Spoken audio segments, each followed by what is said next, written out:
One share for going down the hill, one share for the truck, and one share for being a person in the truck. But no matter how you figure it out, I still don't get as much as anybody else.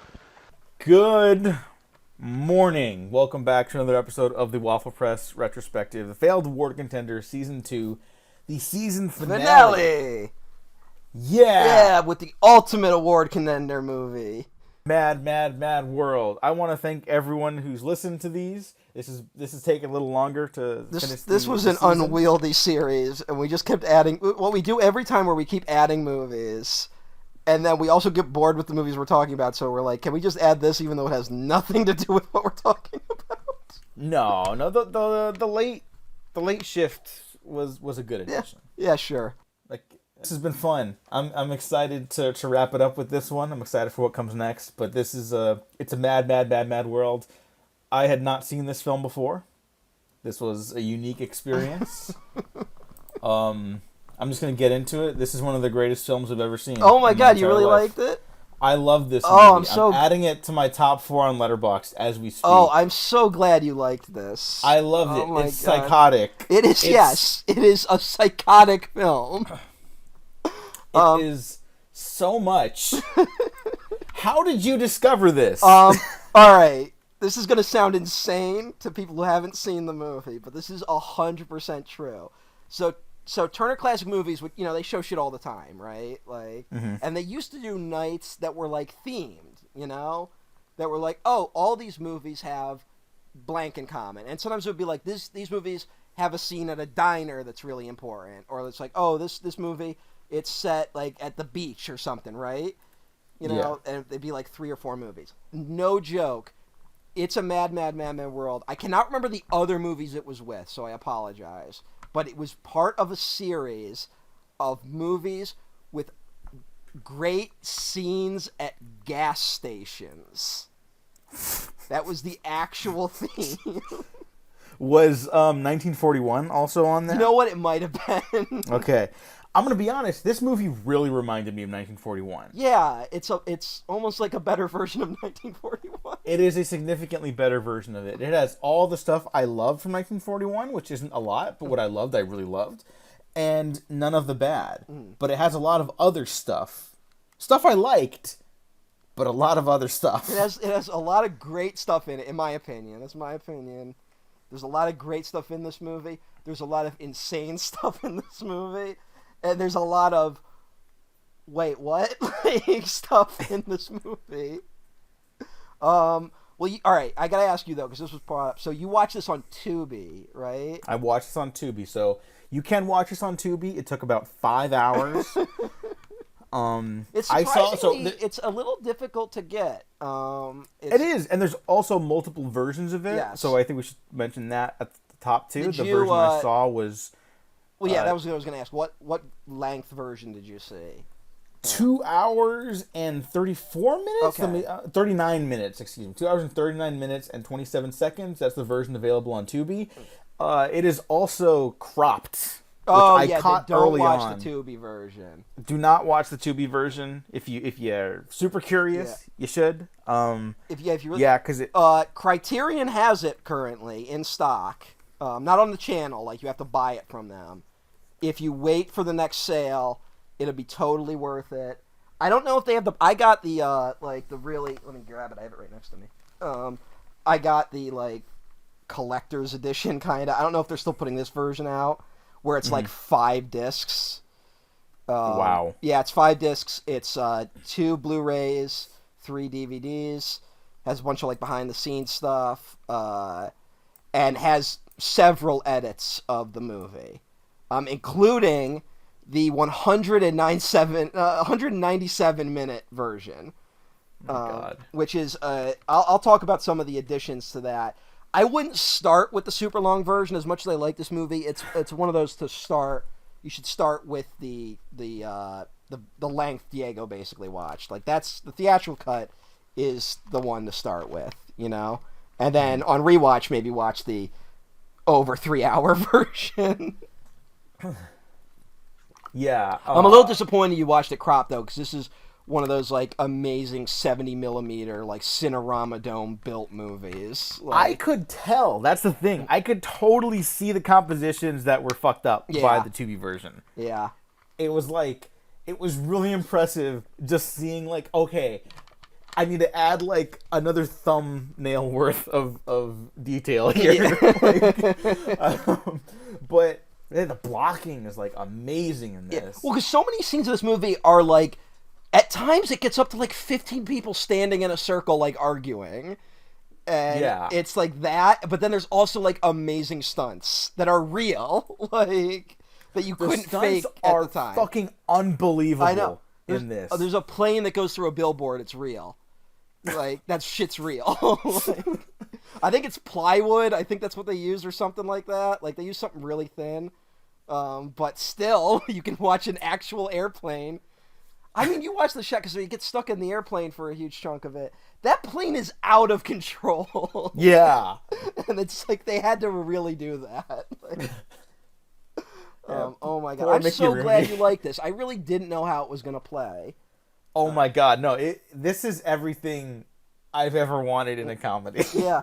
No, for a It while, really is. For a while, it used to make like my top 10 movies of all time. Like, I don't think it does anymore just because I've seen a lot of movies, but it's still one of my all-time favorites. Like, 'cause there's It just- might jump to my top 100. Like, I gotta settle because I'm like really excited about this movie, but it's fucking fantastic. Yeah. It's not, doesn't have a great reputation though. That's crazy to me. Well, part of it is that it was billed as like the comedy to end all comedies, right? Mm-hmm. And what's kind of weird about it is it's not the funniest movie ever made, right? Like I it's very funny, but it's not like you're not gonna be like fucking out of the way. I don't know what's a great comedy. Like, that's so subjective. Well, here, like on Tubi, the movie that started playing afterwards was Some Like It Hot. I think Some Like It Hot's one of the funniest movies ever yeah, like made. that's probably a funnier movie, right? Yeah. Or like Bringing Up Baby. what was that? Bringing Up Baby. Yeah, like those are like funnier movies. Yeah.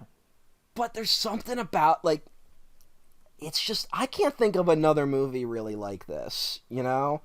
Like 1941 is a good one. The Blues Brothers comes kind of close, you know?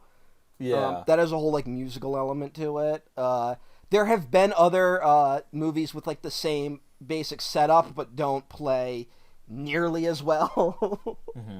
So it doesn't have a great reputation. I think it's the Stanley Kramer of it all, who's like his kind of standing has gone down in recent years. Like who really likes Guess Who's Coming to Dinner? You know. Yeah, that's the only other Stanley Kramer movie I've seen. Yeah. And I saw that like a while back, like 10 years ago. Well, I gotta say, this is after a bit of a run for him. And he's kind of like here's the thing. He was like the neoliberal type shit of his era, you know? I completely see that with Guess Who's Coming to Dinner. Yeah. But he's like, he's got this run of The Defiant Ones, which is like a, 1958 film with Tony Curtis and Sidney Poitier where they're two prisoners. One of them's white, one of them's black, and they're shackled together. And they must cooperate in order to survive, right? So, yeah, you can see where that movie's going. You don't even need to see it. There's On the Beach, which is like a kind of like a movie about nuclear war. And it's a bunch of people kind of like a nuclear war's happened, and then they're standing around being like, how could we let a nuclear war happen? There's Inherent the Wind. Have you ever seen Inherent the Wind? I guess you haven't. No, I have not. Which is about the Snopes monkey trial. Does anyone know what the Scopes monkey trial? No. I do not. That was the they basically I can't remember what state, but straight up banned the teaching of evolution in schools. Tennessee, Tennessee's Butler Act. Thank God Tennessee has never been ground zero for other wacky laws. Oh. Oh boy. But it's like a dramatized version of that where it's about like teaching it. And it's all a metaphor for McCarthyism. It's a pretty good movie.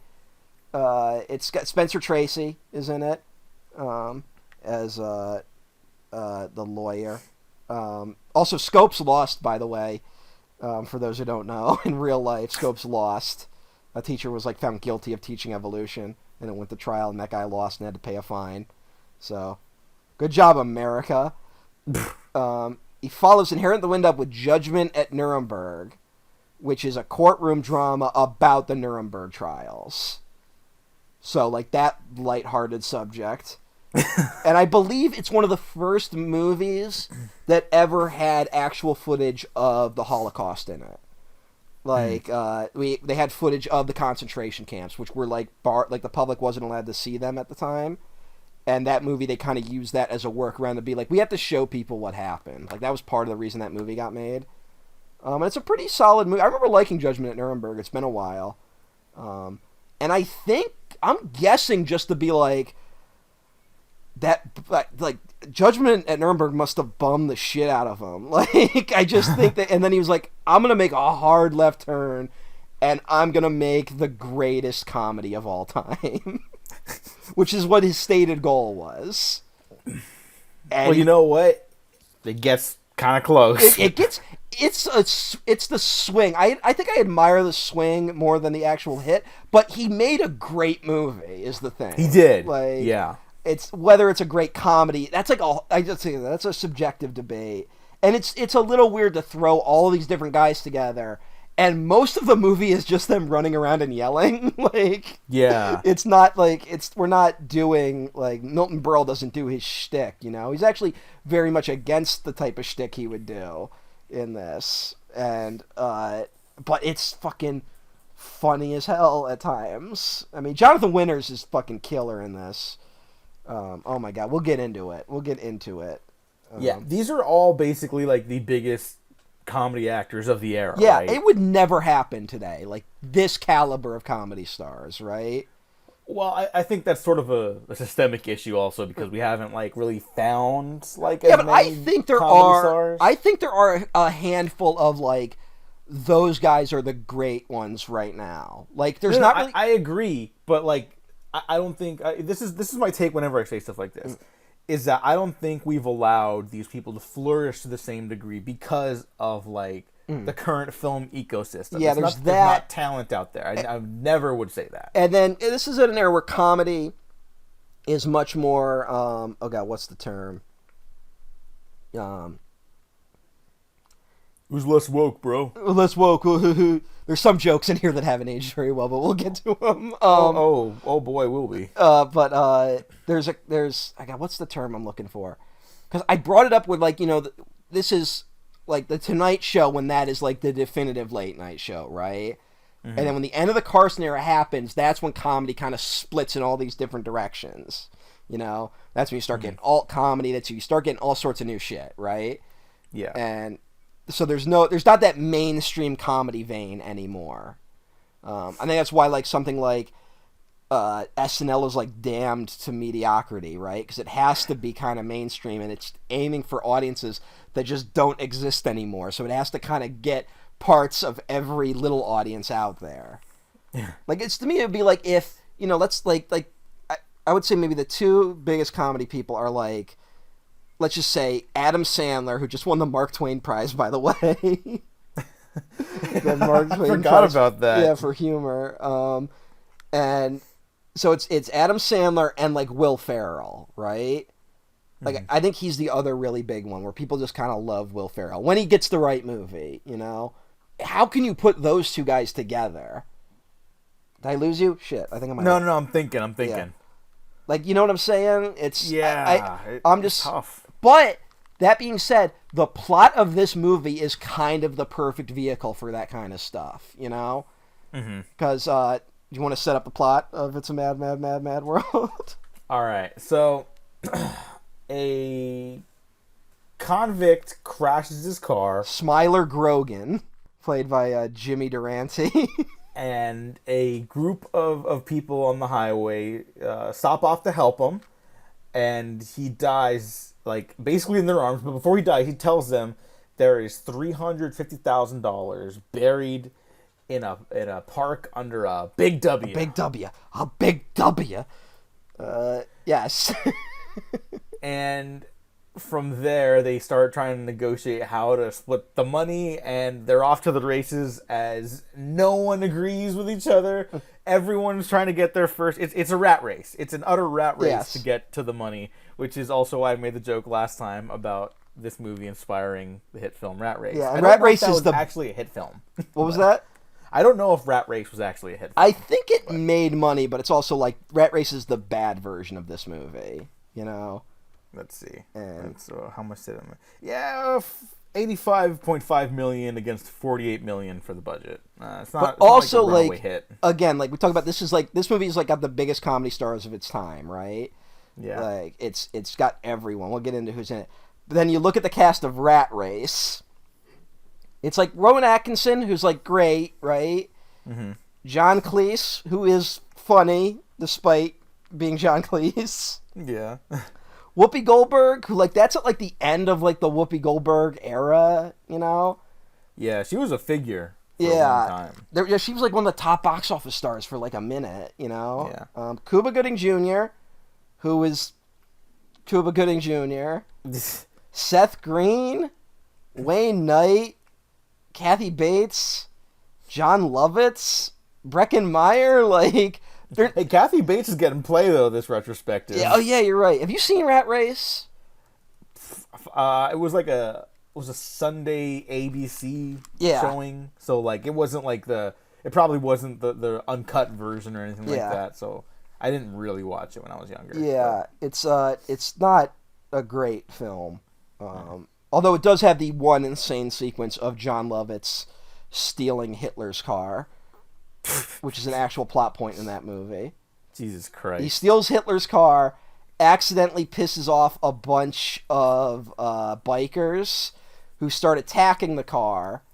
He crashes the car as a result into a convention of World War II veterans.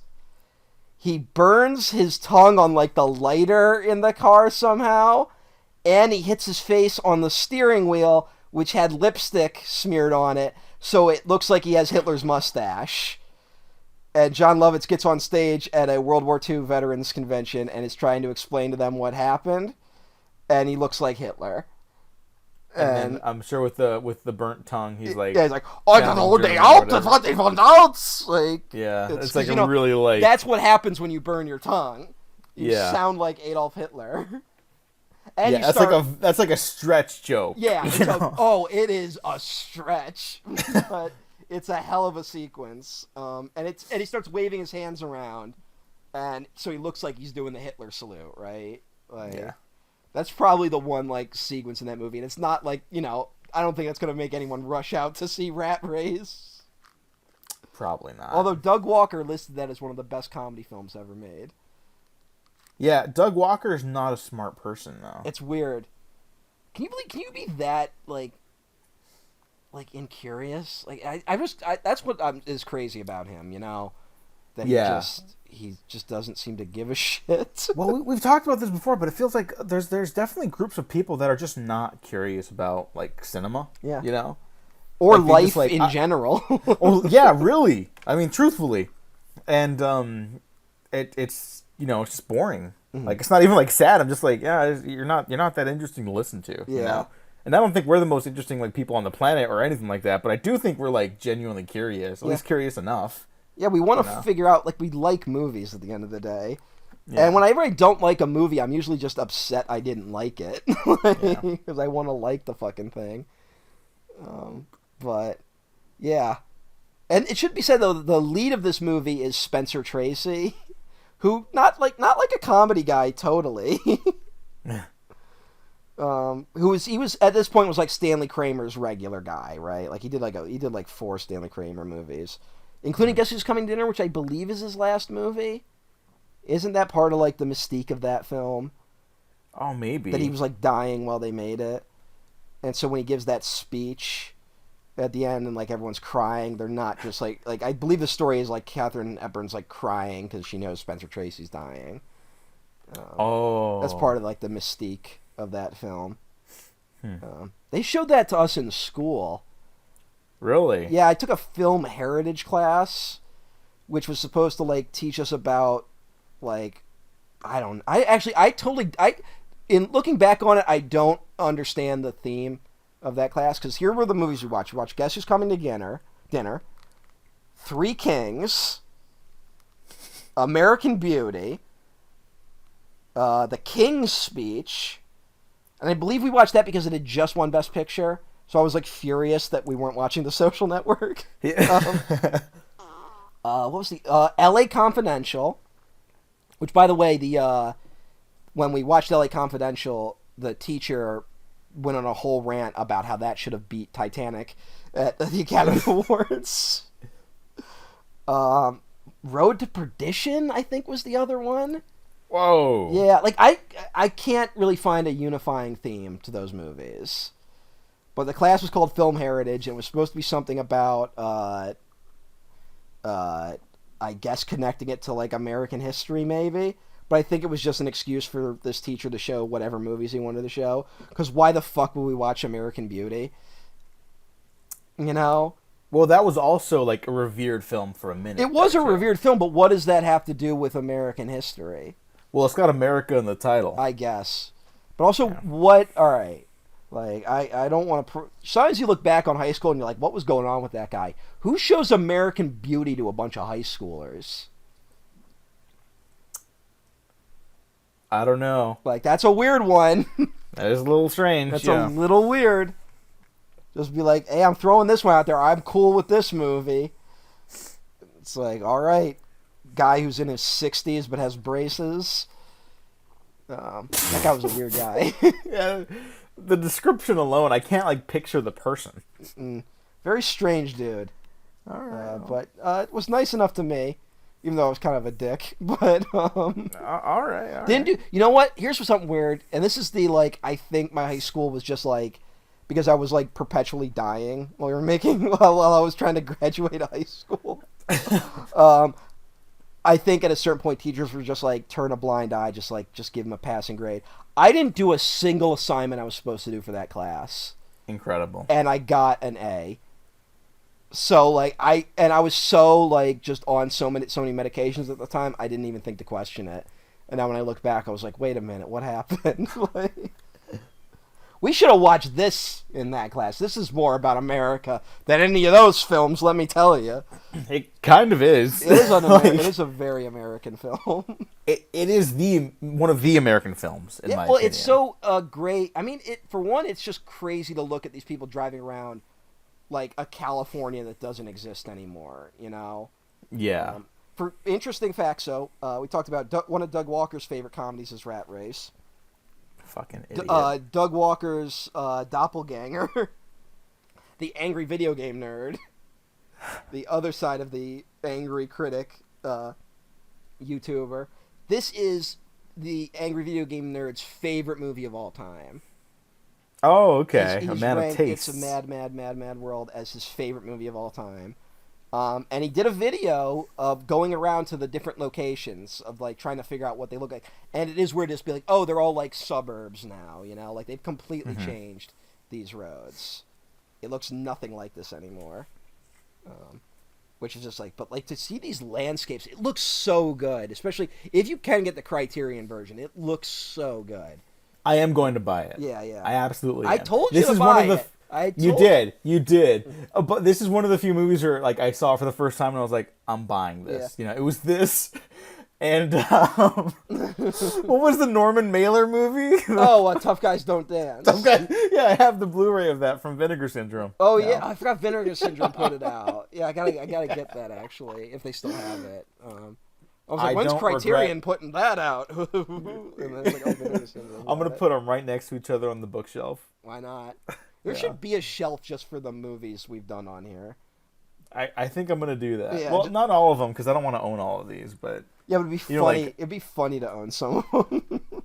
Yeah, no, like, I mean, who else owns a copy of I just forgot the name again. God damn it. Tough Guys Don't Dance. Tough Guys Don't Dance. Yeah.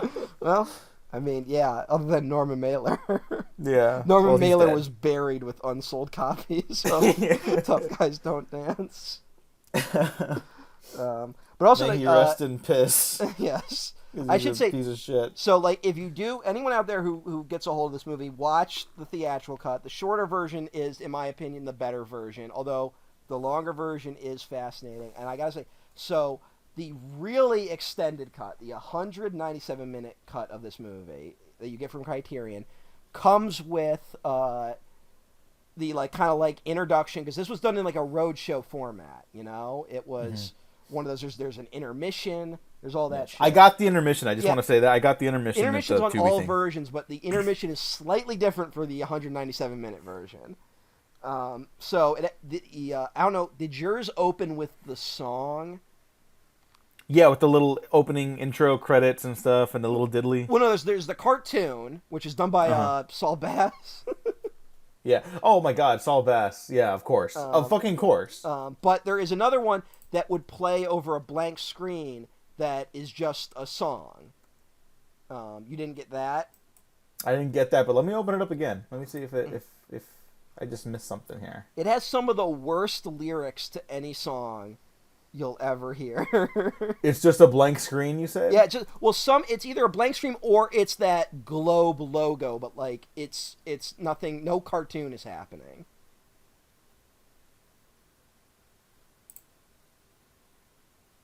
You know what? I think I did. You did get the song? Yeah, here, let me pull it up. It's a bunch of people going like, I'm telling you it's a mad. Yeah, can you hear it? I can't hear it, no. Okay, yeah. So it's a that. mad. Yeah. Some of the lyrics are really bad. And it's not probably ideal. the most dated thing in this movie, because there's a bunch of like, it's like, the world's mad, Japan's weird, China's weird. Like, those are kind of the lyrics, and you're like, oh no, like, so not the best note to start on. The 197-minute version, there's just straight up scenes missing from the movie that they've never found. So like they'll use production stills and like some audio sometimes to recreate them. There's signs where like the film will like degrade in quality massively because like they only have like parts of the recreation available. The intermission that you got isn't just an intermission. This is a pretty cool idea. This is like, I want someone to like do the roadshow release of this again in some way. When you're in the lobby during the intermission, you would hear the police radios being like updating you on where the characters are. It'd be like, this is Unit 12. We just saw fucking Jonathan Winters. Like, he's coming back onto the road or whatever. You know, like they're talking about like all the different things happening. I'm like, that's kind of cool. That'd be fun. Like you're in the lobby and you're getting updates on the movie. Yeah. No, that would be great. Yeah. It's a lot longer.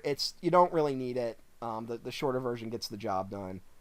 Although there is Buster Keaton gets an extra scene in the movie. He only has one scene in the finished product. You saw Buster Keaton? I'm assuming, right? Yeah, I want to just mention really quick before we move on from the runtimes. So, on Wikipedia, there are 3 listed runtimes. 202 minutes for the original cut, which I don't think is available. Yeah, no, that's not available anywhere. It's just not. It doesn't exist. 192 minutes for the premiere cut. 161 minutes for the theatrical cut. Now, on IMDb, there are 1, 2, 3, 4, 5, 6, 7 runtimes. Yes. Well, because there's also, like, there are TV edits of the movie, right, that are widely available. There is, like, I believe, like, every format it was released on, I think, is a different length. You know? Yeah. Like, I had it on DVD and VHS, and they were both different versions. So, like, it's one of those weird ones where there's a lot of... The DVD one I have is interesting from, like, years ago, where it's kind of in the middle of the theatrical length and the extended version, but there is a noticeable drop in quality for certain restored scenes. So you'll notice, like, suddenly it goes from, like, pretty good picture to suddenly it's like, oh, they got this out of, like, a fucking salt mine or something. Like, yeah, it's fascinating. the length you watched is probably good enough. Let me see what the hold on. Let me check real quick because I have it right here. What the regular length is. Yeah, and then we could I'll go back to Buster Keaton because it is perfect that he just has a little bit. In it's like one little bit that's basically him like trying to get involved and like just can't. But yeah, but I mean, like this is the natural evolution of the Buster Keaton thing. Oh yeah, 100%. It makes sense that the Criterion doesn't list the different runtimes, but it only lists the really long one. But yeah, I'm not sure how long exactly, but whatever the if you get the 5-disc version, which I'm not sure is available anymore, but if you get the version with the multiple edits, the first disc comes with the shorter version, and that's the preferred version, in my opinion. Some purists might disagree with me, and I'm sure, Diego, you will now be revisiting this film. I am gonna watch this as often as possible. Like Yeah. I cannot explain how much I love this, how much I want movies like this constantly. Oh, yeah. No, this was a huge inspiration for me when I was younger. Like, to the point where, like, with my friends, I tried to, like, make my own version of it. Like, when I'm I'm absolutely gonna try to write something like this. It will probably not work, but I'm gonna fucking go for it because this is. I really do love. Like, this is a comedy epic. Has there ever been a comedy epic before? I mean, I would put Blues Brothers in that category. You know, like, is Blues Brothers like? Does it have an intermission? But the long version of Blues Brothers is like over 2.5 hours long. People forget. Is it? Oh shit! Okay. I think I always remember the Blues Brothers being like shockingly long, but like in a good way. Let me check real quick. Yeah, that's also one where there have been like multiple releases of it that are different lengths. Yeah, well, I mean, for Blues Brothers to kind of talk about comedy stuff for a second, like it reminds me of like the conversation we had about Scott Pilgrim, a movie I also really love. I've never realized it was over 2 hours until we did that episode. I was like, I thought it was 90 minutes. It feels like a 90-minute movie in the best way. But this has that same vibe. I'm also like, I basically drove my family insane with how much I watched this movie. Like every now and then they'll bring it up as like, God damn it, you're watching that again. Like there's like a thing where like sometimes I'll be like, I'm thinking of I haven't watched that in a while, and they'll be like, no, not while we're around. We've watched the movie too many fucking times. Because there was an era where I was just obsessed with this movie. Just early 2000s Macaringo fucking laughing at fucking Buddy Hackett. I believe the entire like principal cast of this movie has since passed away. I think they've all died at this point. I think almost everyone in this movie's dead. Like it's such a Carl Reiner's passed, so he has a very small role in it. Did you notice Carl Reiner? I don't think I did. No. He's one of the air traffic control guys. Where they're trying to... He's the one... He has the comment where he's like, why don't we just shoot him down and get it over with? No, I missed him. That's his big comedy line in it. All right. I mean, he was a comedy legend. Yeah. I mean, well, didn't he... He started working... Did he work with Sid Caesar? Yeah. His early works with Sid Caesar. Okay. He contributed sketches to Sid Caesar. Sid Caesar's one of the leads of this movie. And here's the thing, like, we're talking about comedy legends. Like, you might not know these people these days, like Milton Berle, Sid Caesar, Buddy Hackett, Ethel Merman. But when these guys were, like, as big as the Beatles when they were huge. Like, comedy stars don't get that big anymore. Like, Jim Carrey was, like, the last mega comedy star, you know? And the Jim Carrey thing only lasted a few years in terms of him being a megastar. Like, you forget, that's like a really quick run of him. Yeah. I mean, even, like, Adam Sandler's popularity, it's not the same. Like, now he is kind of, like, he's kind of tenured in the culture. He's like an elder statesman of comedy. Yeah. But it's still not quite the same atmosphere as what you're referring to. Like, that is, like, bizarre to think about, that there's not guys like that. Yeah. Which I mean, guys in the non-binary sense. Yeah, well, so to get all of them in this movie is crazy, right? Like... And then you have people like Jerry Lewis has a cameo, like, and I'll say this, I just want to make this point. I know someone who makes the claim that the biggest celebrities of all time, like bigger, like that have never been bigger celebrities than Martin and Lewis at the height of their power. And part of his argument is that when Martin and Lewis would leave their hotels in New York City in Times Square, they would shut down Times Square for them to cross the street. Goddamn. That was his argument. So Jerry Lewis is in this. Dean Martin is not, though. So Dean Martin he's too busy. Is he in Cannonball Run, which is kind of another like adjacent movie to this? Who's in those fucking Cannonball Run movies? Was he? No. Oh shit, he was. Yeah. Those are just like those movies are just though. forgotten, man. Like we forget Jackie Chan is in that movie. Like, good. Should I watch them? You know what? I do not remember them holding up. So okay. The one you want to see, the Hal Needham movie, is you want to see Smokey and the Bandit. That one's actually still pretty funny. Okay. With Jackie Gleason. No, I know that one has a quality reputation still. That one holds up. But I can't speak for the Cannonball Run films totally. So when did you realize you were? I'm just fascinated that you responded so positively. Because I'll be honest, I have never had someone react that way to this movie. Really? Yeah. That's actually kind of shocking. To me, this is what I want out of spectacle cinema. I think we're the only two people on Earth that want that. maybe. But it felt like this movie was waiting for me my entire life. But also, like, really silly comedy in it, too. Like, yeah, like, it is so silly, but it's also got, like, a lot of, like, heart in a way, but it's also cynical. But yeah, it's a mixture of cynicism and heart that is fascinating. Yeah, like, I'll say it ends on, like, not like a downer, but it's kind of like, oh, shucks, right? And then it gets very funny, and it's like, like, we just talked about Barton Fink and Sullivan's Travels. And Sullivan's Travels, Sullivan's Travels, like, all about just kind of like, everyone needs a laugh. Yeah, the healing power of laughter. It has that ending. Yeah, that kind of happens here, too. Yeah. It's a weird theme we accidentally built towards. Yeah, and I remember we were talking, like, it's kind of hard to talk about comedies on these shows. Yeah. But thankfully there's a lot of action in this movie we can talk about. Yeah. So. I think that's partly what I was drawn to. The fucking stunts are just fucking absurd. Yeah. When that guy Grogan is Smiler is dying, and I don't know why, but when he says like you'll pick me up and I'll fall to bits or whatever, and the way people will just not shut up about trying to figure out like what to do, I don't know. It was so funny and charming. I could see how someone might find it annoying.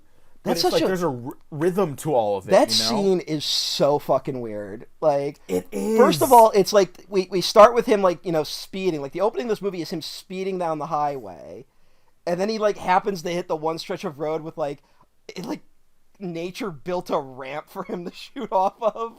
Yeah, goes sailing right out there, which is what fucking Milton Berle keeps saying.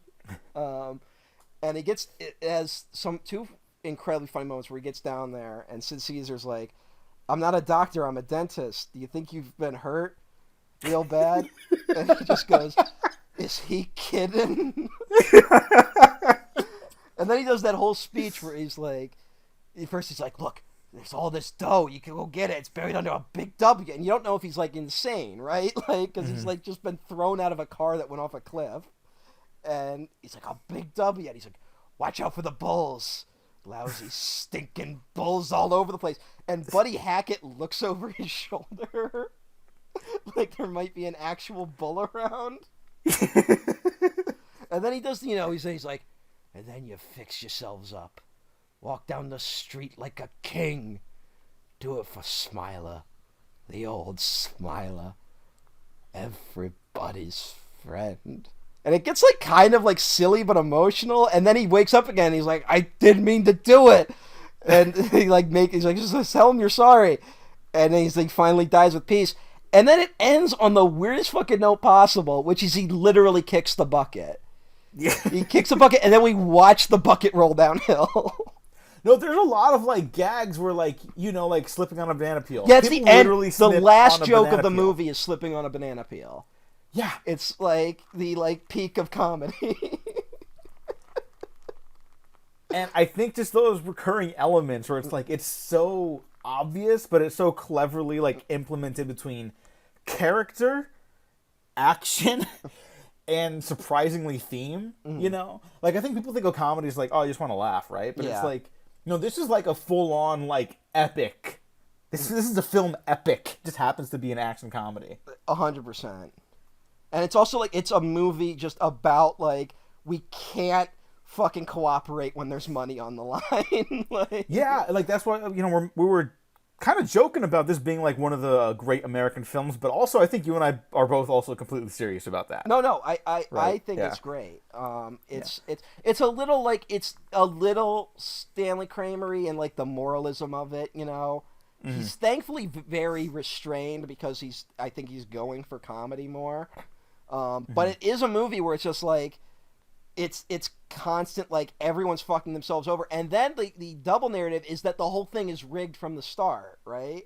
Because the police know about it, like, and the police are basically like, well, we got to find the money, so just let them do it, like, don't stop them.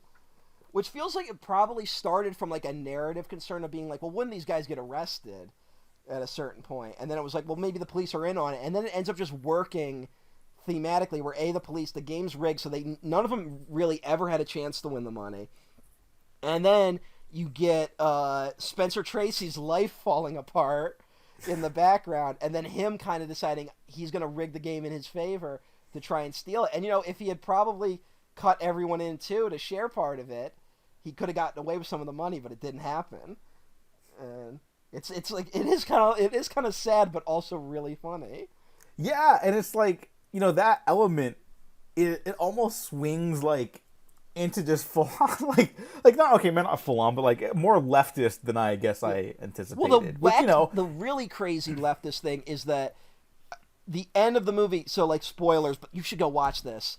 Yeah, you should absolutely go watch it and then come back. The climax of the movie where they all are fighting over the money at the top of the building and they drop it. It falls on a bunch of striking workers. Yep, they're the ones who get all the money.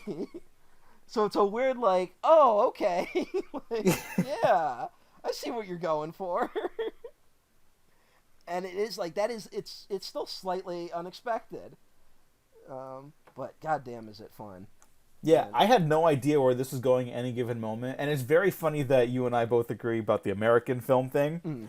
Because after a little digging on the Wikipedia, the screenwriter William Rose, when he originally came up with the film idea, it was about like a chase through Scotland, and then like eventually it just morphed into being set in America. So like even the idea wasn't like initially American, but I think capitalism is just a very American like no offense, concept. this could only happen in America. Like I think so. This is 100% an American story of just we cannot stop for 5 minutes. And just them trying to divide up the money is one of the funniest scenes in the movie. Like, where they just which is like they're like, well, 4 cars, 4 ways, and it's like, wait, you guys would all get a quarter each, and we'd have to split a quarter, and it's like, well, if 5 of us went down, it's like, yeah, but there's 8 of us. Like they can't fucking, and they come up with the most convoluted system to try and make it work. Fucking Sid Caesar, and they just can't make it work. It's so fucking funny.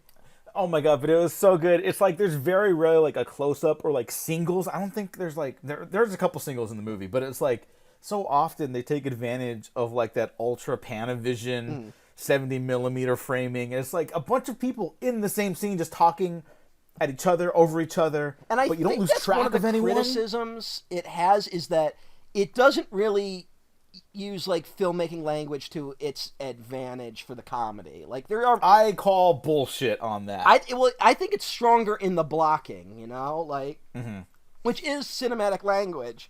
But I think everyone saw that fucking Tony Zhao, fucking Edgar Wright, How to Do Comedy video, and it's like that's the only way to do comedy now. Yeah, and it's like, hey, I love Edgar Wright too, but it's not the only way. Yeah, but it's also like I don't know, I don't want to. Like, I'm trying to play good cop to the people who don't like this movie, but I fucking love this movie. I don't know, man. It's I don't know. I mean, everyone thinks like I think you and I both are like pro director, obviously. Yeah. But sometimes you don't need to be flashy. Sometimes what's really funny? Watching someone kind of like run into a door in a wide shot. Yeah. It's funny There's to some watch stuff someone that hit is themselves. just funny. Like, there's some dialogue that, like, you could maybe direct it better, but there's some dialogue that is just funny. Yeah, I'm like, trust your actors to be funny. I mean, or to give a performance, which is their job. To talk about trusting your actors, there are so many great performances in this. Yeah, where the fuck do you even begin? Jonathan Winters might be my favorite in it. We'll get to him in a moment, but I gotta shout out, just because I don't know if she totally gets her due. Ethel Merman is so fucking funny in this movie. Oh my god! Like the worst person, like just like of like classic, like it's that classic kind of like 60s sexism of like the mother-in-law being like annoying, which is something we don't relate to in like the modern era, but she plays it so fucking well. It is hysterical. Just her yelling at everyone and mucking things up. She's always the one that, like, when she starts the argument, like, when they're all meeting, being like, look, let's all go get the money. And she's like, that's all good. Now, what's this fair shares we're talking about? Like, she's the one who starts it, and they all immediately like zoom in on her as like they all hate her. There's the great. I gotta do the line perfectly, but when they're trying to divide up the money and they're deciding to go their separate ways, Buddy Hackett has this great monologue where he goes, look, we figured it 17 different ways, and every time we figured it, it was no good, because no matter how we figured it, somebody didn't like the way we figured it. So now there's only one way to figure it, and that is every man, including the old bag, for himself. And then it goes, good luck and may the best man win, except you, lady. May you just drop dead. And then Jonathan Winters comes in and goes, okay, well, we can all agree on that. And it's like, God damn, that's so fucking funny. It's so fucking funny. Ugh. Oh, my God. God damn. Great fucking comedy in this. Here, I think the funniest thing to me, at least like just like in a broad sense of my taste in comedy, when people look like they're about to have a heart attack at any given moment, and this movie is just that. Every performance is a version of that. I don't know why, like, people exacerbated and yelling is just kind of funny, Yeah. Like, maybe because we've all been there. Like, we've all had that moment where, like, we're losing our minds. And, I mean, I've had moments like that where I look back and I was like, I was out of my mind, but it's like a really funny story now, Like, we all have one of those. But, yeah, it's just... And everyone is on edge for, like, most of this movie. Yeah. And you get to see, like, Sid Caesar kind of has the performance of he's a dentist. And he kind of starts out, he's like, I'm the reasonable guy. I'm going to just... And you kind of see him devolve throughout the movie. Oh my god, it's the best. Where he's just like, he starts snapping, and then they end up stuck in a basement for most of the movie. Yeah, the whole middle chunk of the movie, he's like a different person. He's turned into a different person just through like circumstance. He's like lost his mind somewhere. Yeah, he's like trying to break the door down. Fucking, he blows up this shit like half the time. Yeah, and when he can't turn off the blowtorch, he's like, I'll just leave it down right here. Like, I was like, I know exactly what's gonna happen. Yeah. That is one of the funnier ones where, like, his wife, who's, like, so understanding, she doesn't get a lot to do. Edie Adams, I think her name is.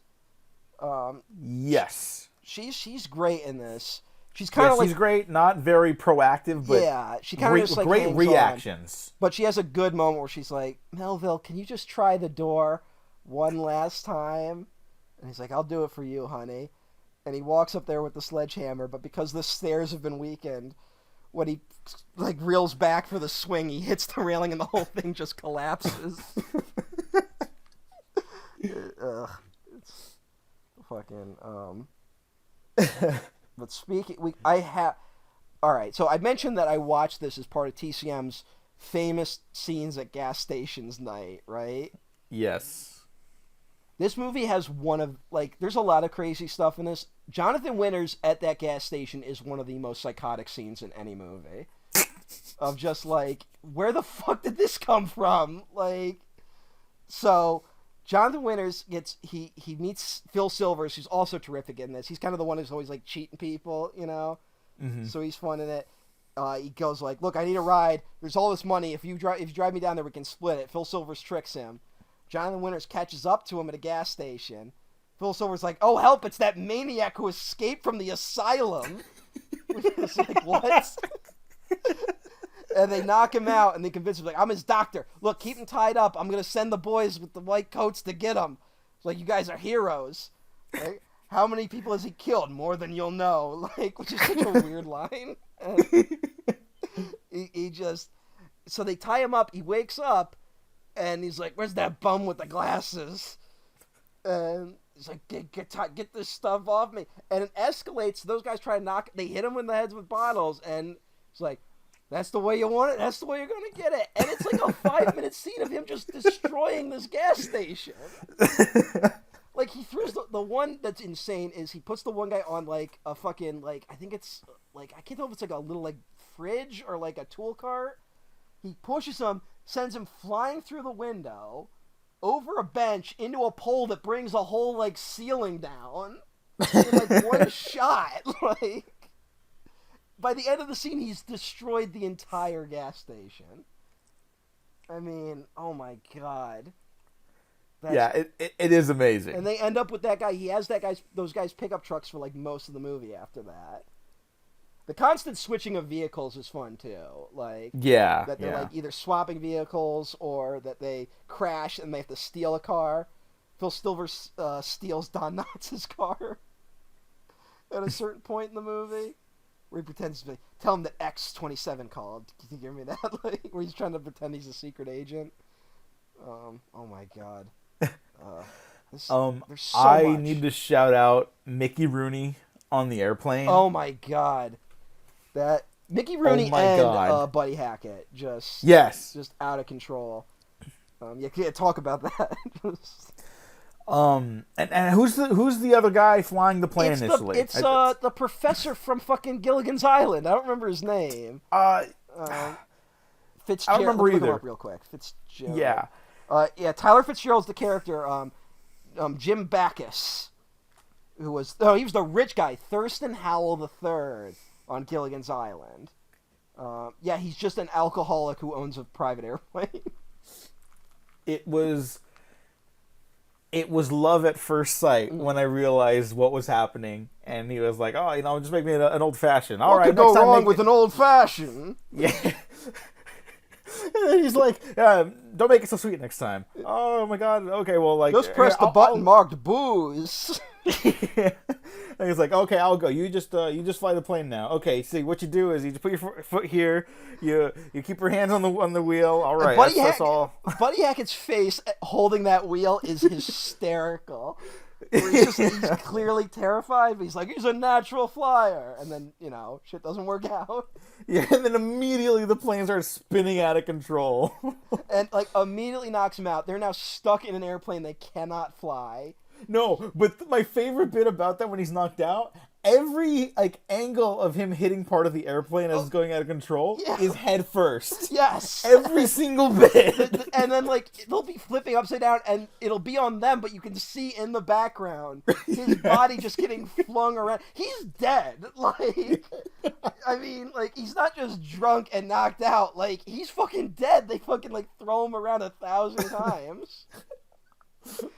And it's just them in an airplane screaming, and like that's like a good like hour of the movie is them just stuck I mean, that's the crazy thing to me is that a big chunk of this is just like these kind of subplots of these characters like just fucking up. That's where it's perfect because you get to put the characters kind of in little comedy bubbles, so you don't have to worry about these different tones clashing.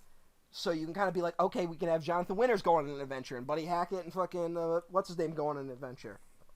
Like, it is the perfect plot if you want to bring a bunch of different comedy voices in, Now they're all kind of just the same insanity in this, but there's enough that each get their strengths, Yeah, and again, there's a rhythm to it, and like the intercutting between them is like it's paced out really well. Is like crescendoing, and it's like we're gonna see, especially going into the intermission where we're seeing where everyone's at the same time, where they're doing the cutting to them in the airplane, them in the basement, fucking Ethel Merman going backwards down a hill. Ethel Merman's son driving the wrong direction at 100 miles per hour. Sylvester is amazing in this. Yes. He's a crazy person who they call for help because he lives a block away from where the money is. Now, also because it's the 60s, they can't have it be that he's just having sex with his girlfriend all day. Yeah, they have to be like but dancing. It's a million times funnier that they are just dancing every time they call and not picking up the phone. It's just them dancing to like swinger music. It's, oh my god, it's so fun. Him not understanding and then spending most of the movie driving the wrong direction to catch up with him because he thinks his mother's been attacked. He's like weeping uncontrollably like an insane person. Yeah, what does he say? Like, oh, I'm gonna go. I'll Your baby's coming, Mama. Yeah. What'd you do to my mama? When he finds me, he said, my mother and this Englishman. And he just, you don't like the English? He just, throws him off a bridge. It's just, oh my god. Yeah, and the whole movie's like that. Yeah, it the just whole doesn't movie is that stop. energy for like, in my case, 3 hours. Like, yeah. So and you might be asking yourself, isn't that a little exhausting? And I have to say yes, but in I the mean best that in a good way. In the Yeah. best way. You know, I think some people hear exhausting and they think like, oh, it's like draining, and it's like, no, sometimes like exhausting is just like because you're feeling all of the experience. And experience is like, you know, that can be exhausting. Yeah, It's yes. something you deal with physically and emotionally. I want to say, hey, all right, just I mentioned, I think that I was like, most of the cast of this movie, I think is dead. Fun fact: the Sylvester's girlfriend is still alive. Oh, congratulations! She's one of the like maybe handful of actors from this movie who are still alive. Which I just find that funny that she's the one still around. Good you for know her. what? That is kind of perfect. Good for her. Yeah. She looks incredible in this movie, by the way. Not to No, she does. She's the just her stone cold face as she's dancing to this music, with Sylvester just being a madman. Yeah. For a moment, I was like, we got to go back. Oh my god, I don't know if I can keep up with everything that happens in this movie. No, you can't. You really can't. You really can't. I mean, it's so good. I just want to make sure. So, to go back to Buddy Hackett and Mickey Rooney in the plane, that's some of the best aerial stunts. There's like that stuff, like them flying through the hangar is great. Like that stuff just looks incredible. Mm-hmm. The whole like we're gonna find an old colonel to talk you down while you're stuck in the airplane, and it's like, now that stick you're holding, you are holding that stick. You're holding? I hope you're holding that stick. It's like, what stick? Oh, the wheel. Yeah, we're holding it. We're both holding it. And then you see them out of control coming straight towards the tower. It's like, oh my god.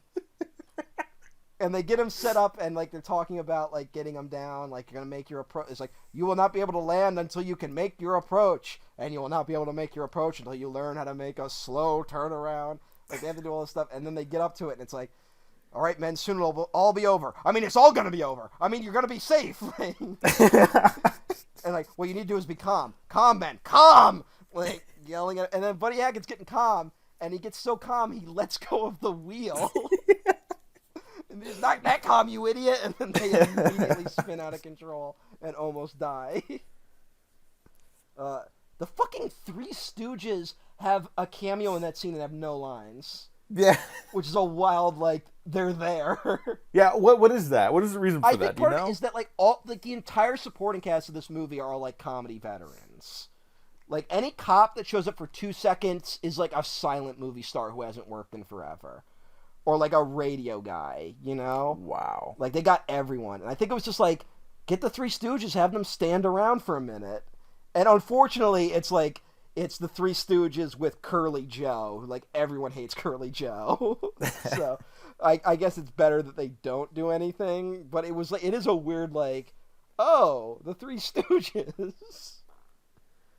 I mean, like, I know they reached out to Stan Laurel, who is still alive, because they said, Stan, do you want to do it? And he's like, I can't do it without Hardy. He said, like, thanks, but I'm not going to do it without him, because he had just passed away a few years previously. I was like, that's kind of sweet, you know? Yeah. I know they try to get everyone. Like I said, Buster Keaton's in this fucking thing, and has like one scene, and you wouldn't know it was him unless you know what old Buster Keaton looks like. What's his name? Jack Benny shows up and has 2 lines. It's like, trouble? Having any trouble? Yes, we don't need any help from you. It's like, and he just drives away. Like, yeah. I mean, that's like, it's strange. What is like the equivalent of this type of movie? Not just comedy, but like today. Avengers Endgame. All right, well, yeah, this is comedy Endgame. This is like a good version of Avengers Endgame. There you go. What if the last Avengers movie had been all of them racing for some money? You know what? That, if they were all racing for like the Infinity Gauntlet, yeah, you know what? That like should have been Infinity War. Yeah, it's that's a exciting. mad Infinity War. Yeah, Mickey Rooney could have popped up. No, CGI Mickey Rooney, deepfake Mickey Rooney. Yeah, deepfake Mickey Rooney. I believe, when did Mickey Rooney die? 2014. But he was one of those guys who like did movies till the day he died. He fucking lasted a while. That's crazy. He's in Night at the Museum. That's right. Like, yeah. He's like the angry guy. Yeah. Well, because he's in the first one, right? And that's all. The old people are the bad guys. He's in the third one too. Really? They all pop up in. I believe they pop up in all 3 of them. Okay. But like they're in the subsequent 2, they're cameos. Gotcha. All right, just to throw this out there, did whoever edited Mickey Rooney's Wikipedia page, were you trying to find the angriest photos of Mickey Rooney possible? It's like half these photos of Mickey Rooney looks like he's about to go on a rant about kids these days. Mickey Rooney is supposedly a really intense character towards the end. Oh, okay. But well, when he was younger, he was the biggest star in the world, you know. Mm-hmm. And he was married, like, I believe 8 times. I'm just looking at his Wikipedia page now, and I'm like, Jesus. And his last marriage did not end with his death. He did manage to divorce his last wife. Wow. So, I mean, hey, we could all live a life like that. 8 marriages, fucking dude. Yeah. Just at a certain point, like. Yeah, why keep taking swings? Like. But hey, I don't know if you do. But hey, live to be 93 years old. Yeah, good for him, I guess. I think one of his wives was murdered. Oh, I have this isn't one of those where he did it. I don't think. Anyway. Okay. But he did give an insane interview once where I think someone brought it up and it was like, your wife. So your wife was murdered, and he was like, yeah, murdered. And it's like, what the fuck, like. Real character. Well, let's see. He was born in 1920. They used to prescribe heroin for headaches around then, right? So that answers everything. Yeah. I mean, that's why Clint Eastwood talked to chairs. Yeah, Clint Eastwood talks to chairs. I mean, all these guys were probably on a shit ton of drugs that we just didn't know. Yeah. This movie feels like it's a product of just mixing medication that was probably prescribed to you that we learned 10 years later you should never ingest under any circumstances. Who else do we got to shout out? Milton Berle, Uncle Milty, famous for having a huge dick. Also lived to be... All these old comedy guys live to be really old, man. Yeah, Milton also 93. Also 93, but also one of those guys where was supposedly like a real difficult customer. And he might be one of these guys who, like, I don't know if he was canceled, like, retroactively, because he was one of those, like, famously, like, he was, like, a womanizer in the era where that was, like, an admirable thing. And I don't know if that means he slept around a lot, or if he sexually harassed women constantly. So that's a whole other thing. His last movie was Keenan and Kel's Two Heads Are Better Than None. Well, if you're gonna go out swinging. I guess. Yeah, Uncle Milty, who is on vacation because he had a nervous breakdown because he founded a company that thought making edible seaweed was a good idea. So, why is that the setup? I don't know. There is no thematic thing there. No, that one I think is just a wacky thing they tried to do. They just have that. His wife isn't really allowed to be funny at all, unfortunately. No. She's like the reasonable, like she's like the level-headed person, right? Yeah. I mean, I should mention that I'm looking on Letterboxd right now because that's what we do on the show, yes. as well as mention Roger Ebert. A lot of the criticisms are about like here's one. It's a 2.5-star review that says Stanley Kramer very clearly has a problem with women. This is a very strange vestige of the 50s that came out of in 60s. That's a weird sentence. I can't tell half the men apart or half the women. It's also not that funny. That's just not true. The last sentence, but the rest of it kind of is. Well, not being able to tell them apart, I don't agree with because everyone's kind of stylized in a certain way. You know, it feels like Wes Anderson could do something with this kind of material, with these type of outfits. He fucking could absolutely. Everyone's do dressed like in. This. Yeah. So, now what's weird about this movie is that there's definitely just like the sexism of the era, right? Mm-hmm. There's the mix of just like we don't. Like, there were women comedy stars, but we didn't treat them equally. They weren't allowed. It was like, comedy was still very much a boys' club. Like, the one that gets to be really funny in this movie is Ethel Merman, but that's partly by her just playing, like, a monster. Mm-hmm. And the jokes are, like, at her expense constantly. She's constantly getting, like, pushed over shit or, like, falling down a hill. Like, they straight up beat her up. The backwards car stunt is fucking nuts. I know that's not really her. The backwards car stunt is fucking nuts. Oh, yeah. And I know that's not really her in the car. Yeah. But, like, the character, that's... But there is a scene in this where Milton Berle and Terry Thomas just beat her up. Like, yeah. It's just... But, like, I can't tell if... And there's also the scene where Terry Thomas is going on a rant where he's like, American men are totally emasculated. Like, where they're, like, saying... But part of me thinks that a lot of what is driving these male characters is their egos, you know? Mm-hmm. Like, that's what's pushing them, is that they don't feel adequate as men. So part of me wonders if like, I'm not saying it's totally successful, but if they are trying to say something about what would today be called toxic masculinity, you know? Mm-hmm. Where they're like, no, us men have to do this. That's like the big scene at the end. We're like, no, you women stay here. Us men will go up. Now, part of that is that the ending is all of them getting violently injured. Yeah. And it's not as funny to see that happen to women. I mean, I guess. Yeah. But it's also that is their comeuppance, is that they are like, no, we're gonna go, you guys stay, and then they all get the shit kicked out of them. I don't know. I think it's a mix. There's that stuff. The sexes, the gender stuff has aged the weirdest. Yeah, you know, and if anything, it's good that we can at least look back and be like, yeah, we probably could handle this better now. Yeah, that is a good thing. Weird. You know, comedy is so weird. I'm not saying it's like all immediately better. Yeah, I'm just saying, you know, like the fact that we have this sort of like more introspective look on stuff, that is good. At least you can't say women aren't funny anymore. You know, like there's just been too many funny women. Like there are dudes that say it, but you're an insane person if you do. Yeah, like everyone knows you're just wrong now. Yeah. You know? You can cultivate your shitty audience, but, you know, it's not going to last you. Yeah. And you're also just never going to enjoy things. Yeah, and you're also just not funny if you say that. Well, yeah, but also, that is like, kind of the giveaway. At that point, you're looking for comedy that, like, aligns with your weird reactionary political beliefs. And then it's like, well, now you're not looking at comedy, you're looking at just winning, you know, which isn't funny ever. I was trying to think.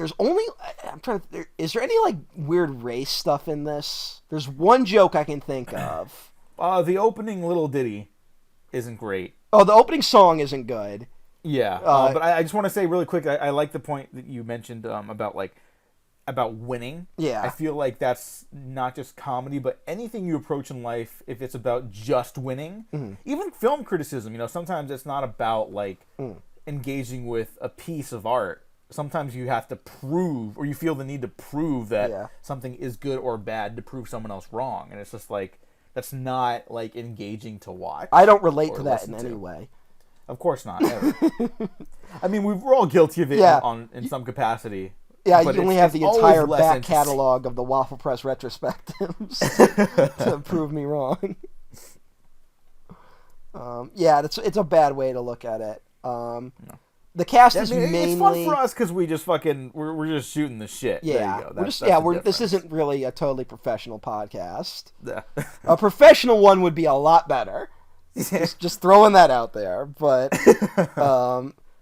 what I was going to say is the cast is mostly white. Eddie Rochester Anderson shows up in like the last third of it as one of the cab drivers.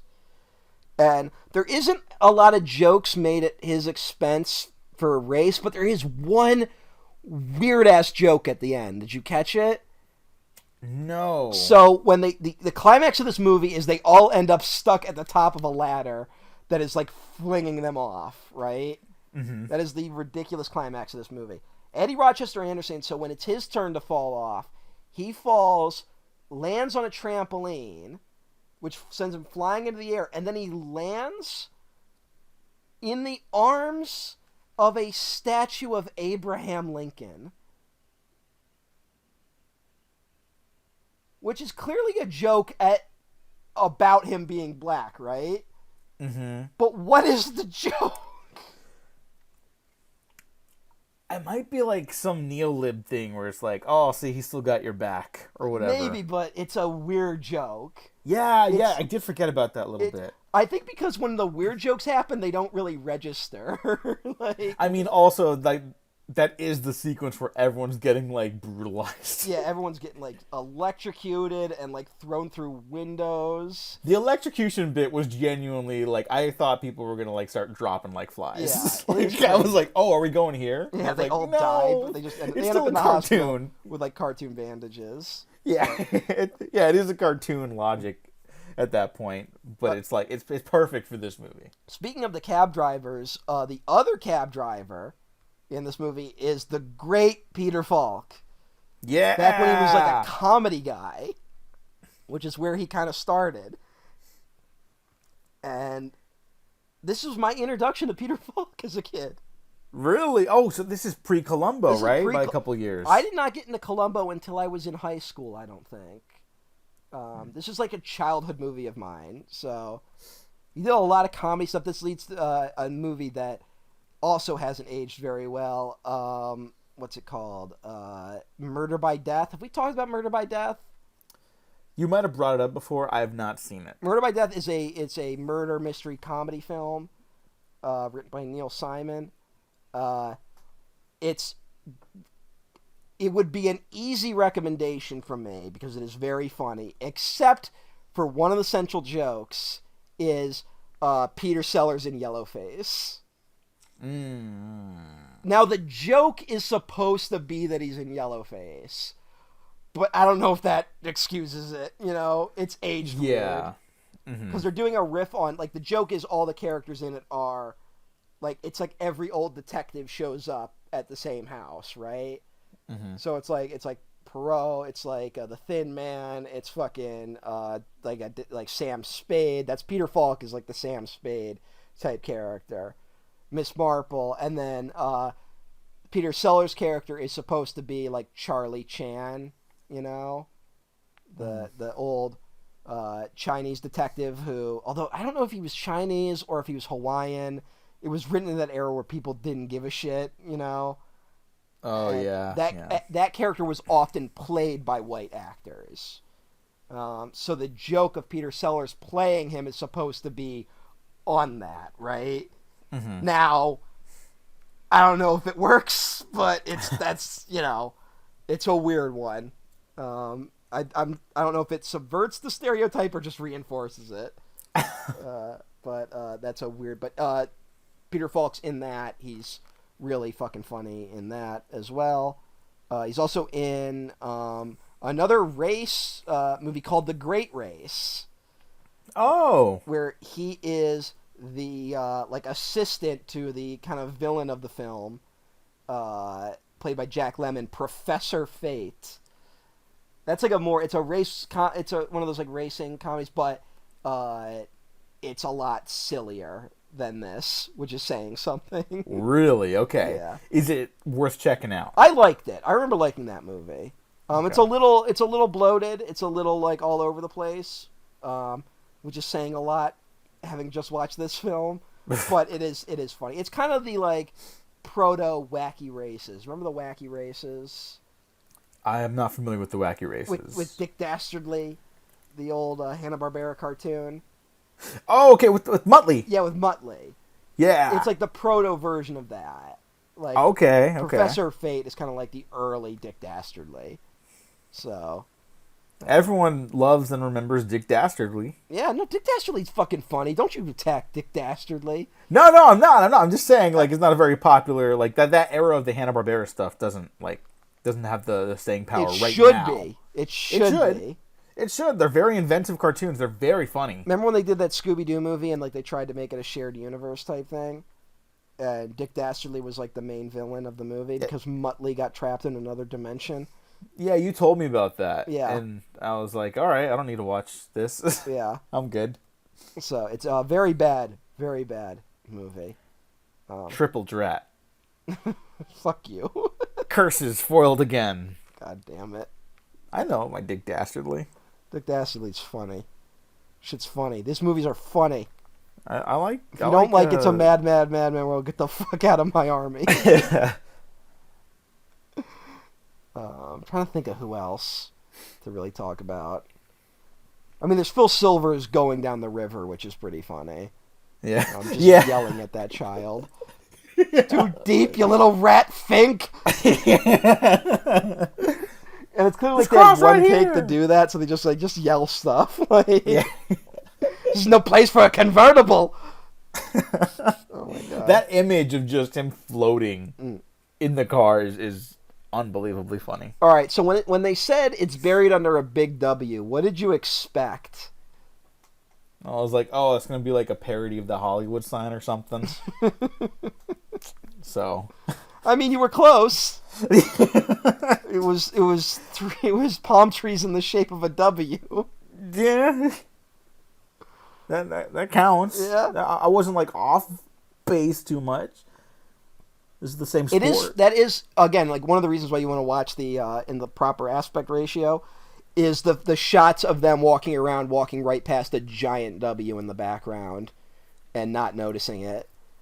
Yeah, it is a little cropped. Like, I mean, it does kind of mess with the experience. Like, I could tell the movie's even better than I'm giving it credit for. Yeah. Than the version I saw. I hope someone does like a re-release of this. You know, like. Mm-hmm. The Cinerama Dome, that's still closed, right? Yeah. Yeah. Cause that's where they say it's going to open again this year. I'm not holding my breath. Yeah. Well, is Regal trying to buy it? Was that the one I heard? I forget who bought it. Yeah. Someone bought it, and they're refurbishing it, and it's going to be a thing.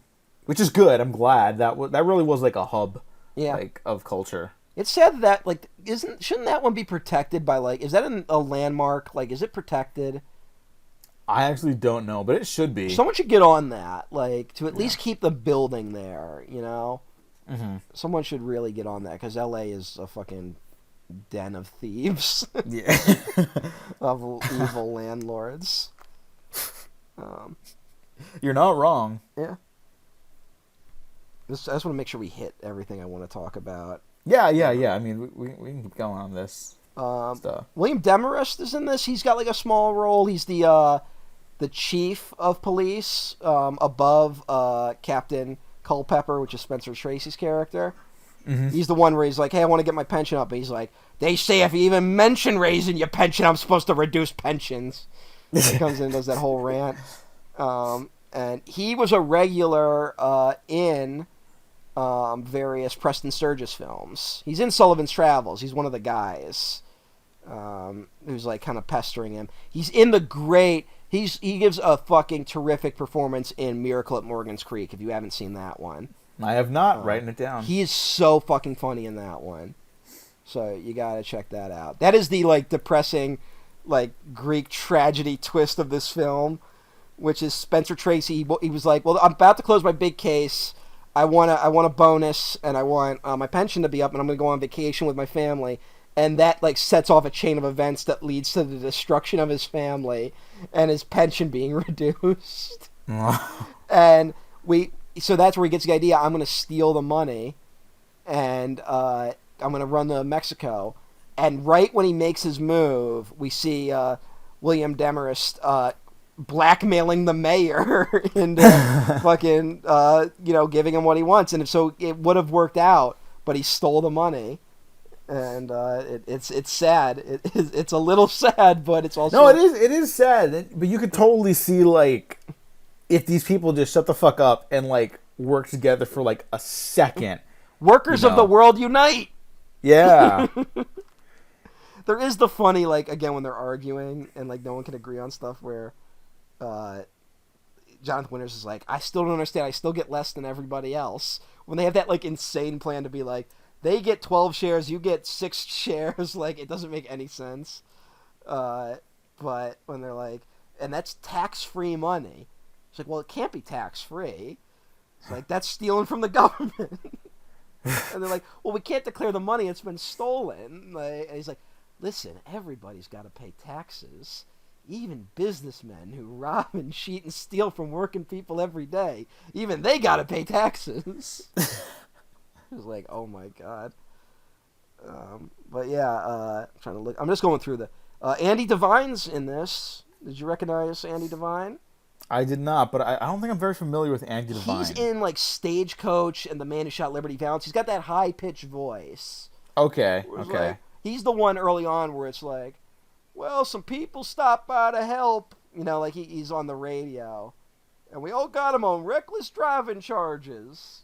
Oh, he's fucking Friar Tuck in the Disney Robin Hood. Yes, that's what I should have started with. Friar Tuck. Yeah, that would have immediately clicked my brain. I keep forgetting that like I have to do more modern references. I'm so sorry. I'm working on it. The great Norman Fell is in this.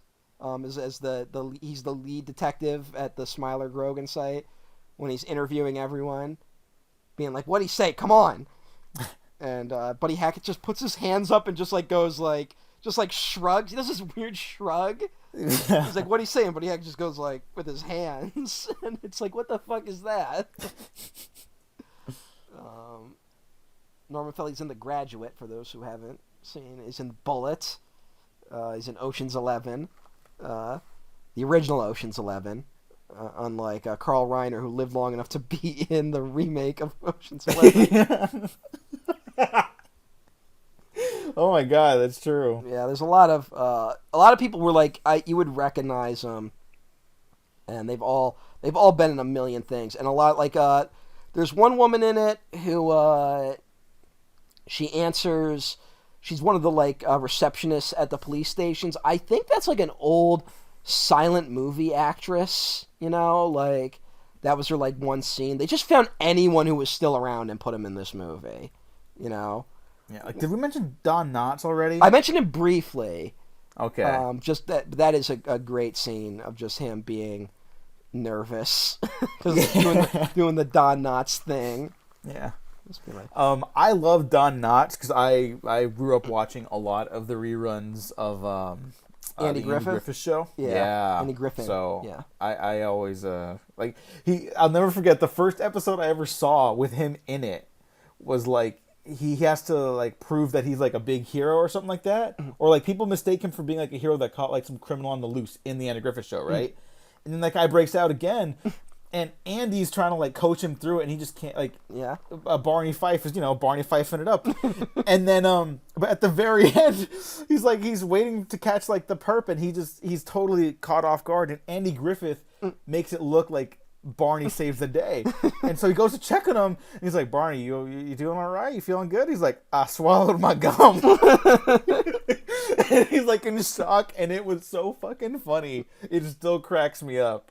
Yeah, I love Don Knotts. Yeah, the one episode I always remember is the one where he was in charge for like one day, when Andy Griffith was away, and by the end of the day, he arrested the whole town. Like, Yes, I remember that. that's a great one. He's also in the fantastic, for those who haven't seen it, The Ghost and Mr. Chicken, which is just him in a haunted house. I have not seen that. That's fucking perfect. Good Halloween watch if you want to have like fun.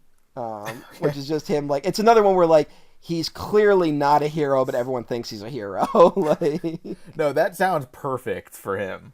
Like, yeah, I just no. see his big eyes. Like, and fucking... I think I'm guessing for you, for me, he was like a staple of my childhood because he was on those episodes of Scooby-Doo where they had special guests, and he became like a regular Scooby-Doo person. Yes. Like, he did all the Scooby-Doo episodes, and then the Scooby-Doo video game, he's like a major part of it.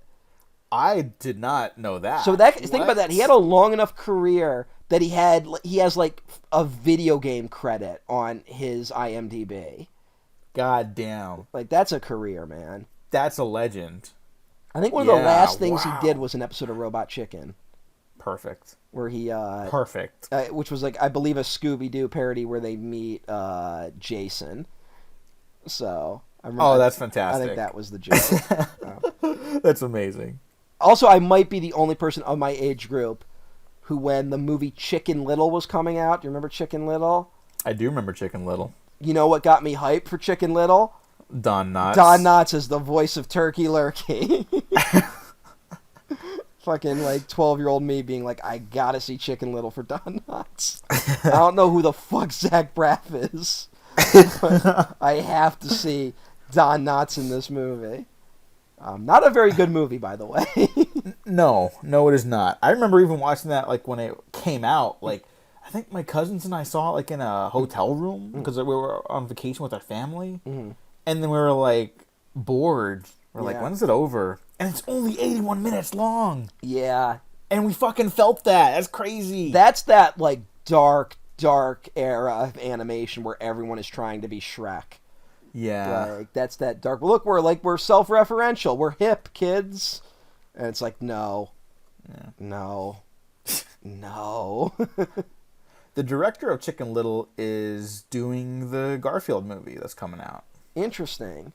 Yeah. That guy has a weird career because I think he is the like last minute director of Emperor's New Groove. Yep. And that's one of like the better ones, you know? Yeah, no, Emperor's New Groove, I stand by that movie. Yeah. He's also the director of Cats Don't Dance, which is kind of an underrated movie. I'll have to revisit it. That one got play for me when I was younger. Yeah. But... That's also has Don Knotts in it as a turtle. But yeah, he hasn't done anything because Chicken Little kind of like didn't do very well, and that was like, okay, we're done with that type of movie. Yeah. I think he was out of Disney, so he hasn't worked in a long time. So that'll be interesting.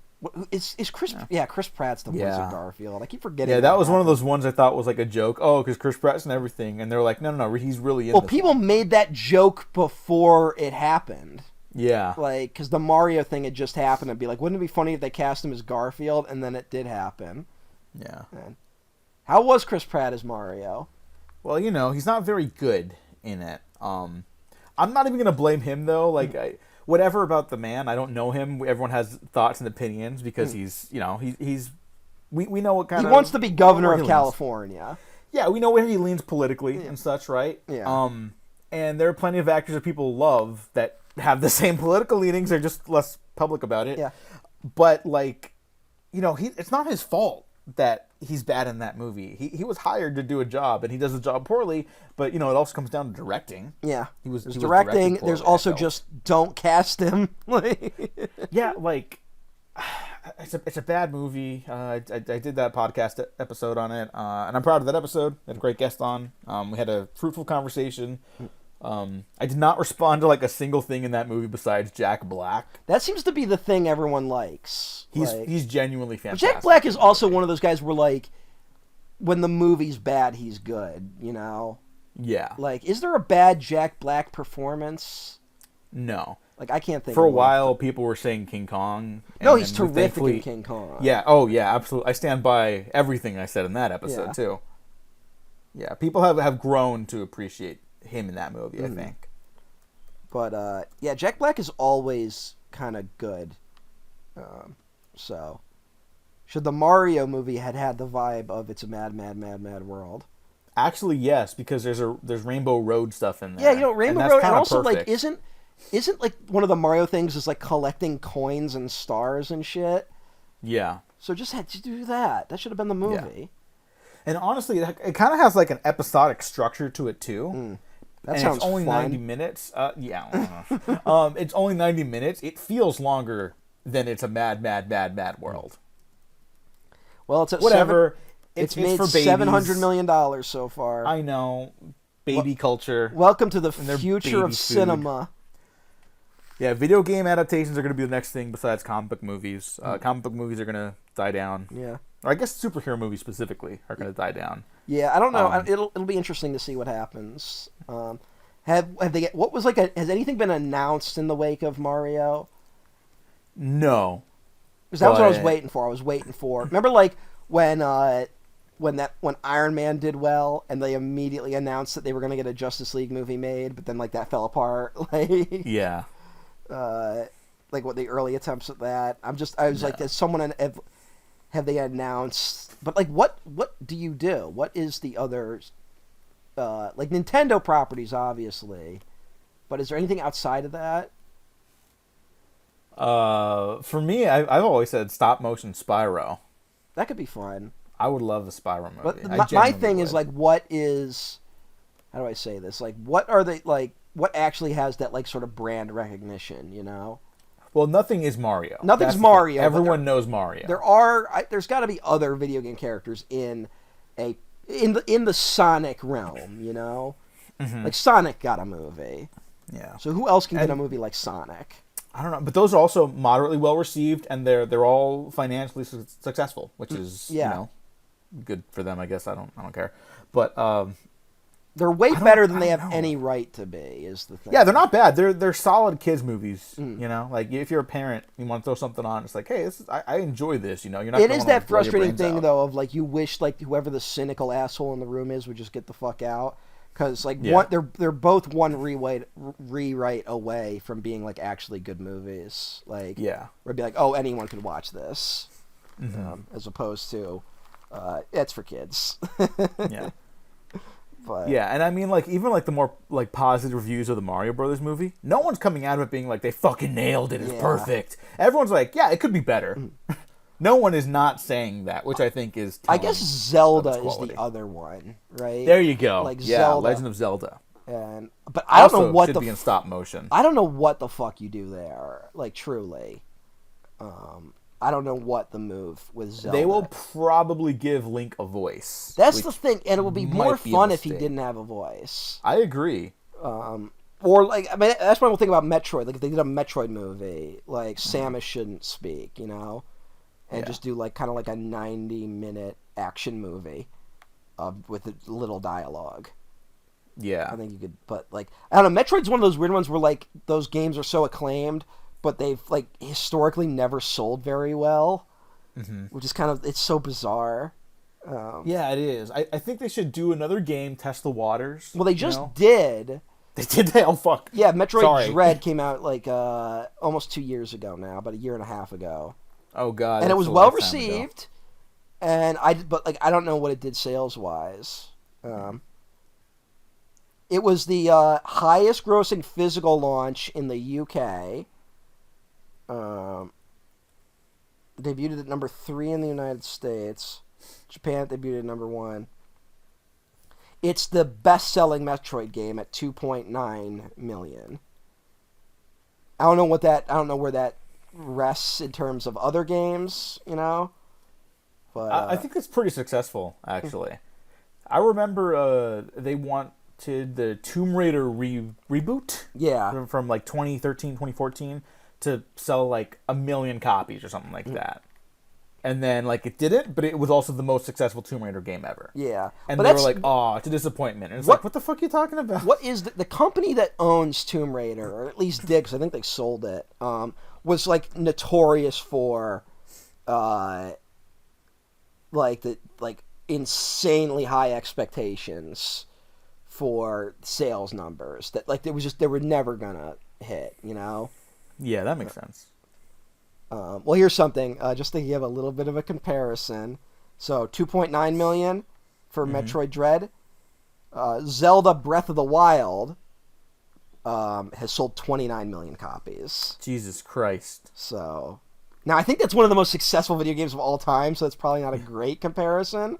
Let me look up Super Mario Odyssey. See what that's. No, look up Super Mario Kart 8. Super Mario Kart 8. Yeah, because I think that's the most successful Mario Kart game. And if that one has like, if that's more than like 30 million copies or whatever, then it's gonna like, that'll help solidify like where these things fall in the spectrum, you know. Yeah. And I also think it will be a testament to like why certain characters in the Nintendo brand are going to be more successful than others, because like we've talked about this a lot, where you adapting video games into like narrative features or television. I don't know why you do that though. Sometimes you realize there's not really a story to tell, because like Nintendo stuff, for example. Yeah. It's about the gameplay. That's why like the Mario games are so legendary and have their fantastic reputation. It's more than earned because they're incredible platformer games for the most part, right? There's a couple misses, sure, but like they're great games. They're super fun and they all hold the fuck up, the great ones. And other games might have like even an like engaging narrative story, but it's like, hey, you know, like this feels like other games I've played. Yeah. You know, and there's not that much beneath the surface. Red Dead Redemption, love those games. There are plenty of great westerns that cover the same territory. Yeah. You don't really need one. My thing is that like if you're gonna adapt these things, like you can't like there's like Mario's such a simple like girl in castle kidnapped by dragon story, right? Like Yeah. that's ultimately what those are. Like you could totally make a short film, like not short film, I mean like 90-minute movie that just captures the vibe of Mario, you know? Like I think you could do it. It doesn't have to be a narrative triumph. But these movies like play to the lowest common denominator of that kind of shit, you know, of just like we'll have someone dance to hip hop music and make references to things. The right? needle drops are egregious. Yeah, needle in drops. that movie. I don't want to say needle drops should be banned because that's too much of a blanket statement, right? Because people use needle drops. I don't agree with that. People use needle drops fantastically at times. Yeah. But there's got to be some sort of law in place that stops unnecessary needle drops. Here, this is maybe the nicest thing I'll say about the Super Mario Brothers movie, and I should have brought it up on the recording. I did, but the actual like musical compositions that kind of like intertwine some of the N64 vibe with like a more modern movie soundtrack. It's actually pretty good. All right. You can tell where they focus tested elements of it, and we're like, okay, but what if we pulled a Shrek 2 and we just did like I Need a Hero. That people like that. Let's do that here. Yeah. That's the name of the song, right? I Need a Hero? Yeah, sure. Yeah, whatever. Holding out there's for a lot hero. I don't know. Thank you. Yes. And there's a lot of that, you know. Fucking Shrek, it did so much damage to this country. You know what? I don't blame Shrek anymore. You can't blame people for the movie itself for everyone learning all the wrong lessons, right? Yeah, like, yeah. It's not the Dark Knight's fault that like 90% of movies afterwards looked like that. Yeah. But all right, so just to answer your question, to go back to like 5 minutes ago, Mario Kart 8 on the Wii U sold 8.4 million copies. Really? Yeah. Oh, I really thought it was like 30 million. Here's the thing. That's the highest grossing it was on the Wii U. It's the highest grossing game for the Wii U, which was a notorious like bomb of a console, right? Uh-huh. Mario Kart 8 Deluxe for the Switch has sold 52 million. Yeah, okay. So. That sounds about right. And then Metroid Dread 2.9 million. Yeah. So I really think it's also like the family accessibility. It's the we can play with friends. Yeah. It's Which all is, that shit. like whatever, it's a bad movie, but that's what people associate with the Mario brand. Yeah. So it's like I could take my kids to that. I could take grandma to that or whatever the fuck, you know. I don't know why your grandma would like that. I just think there's a way to do it that is both fun and also earnest, you know. And like good, I agree. Yeah. Yeah. But with that, like it's the lowest common denominator thing I always run Well, up against. it's Illumination. It's Yeah. Illumination Entertainment. Like, it'll fucking shock you if you ever watch it. It basically is structurally the same movie as the '90s Mario Brother movie. That's depressing as shit. Yeah. And I find that movie fascinating as an artifact. Yeah, it's one of those where like that movie will stand the test of time more than this Mario movie because it's just so strange, you know.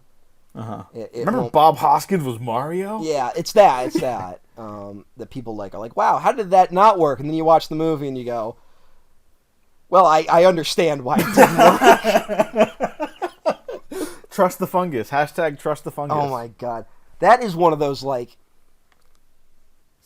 I guess it's good that something like that would never happen today, but also like wow, I can't believe we used to make movies like that. Yeah.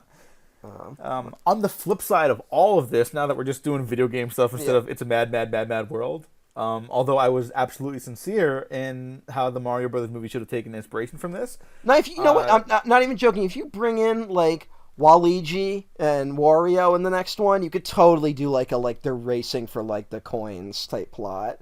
Yeah. I don't know what the fucking plot of the new Mario is, so.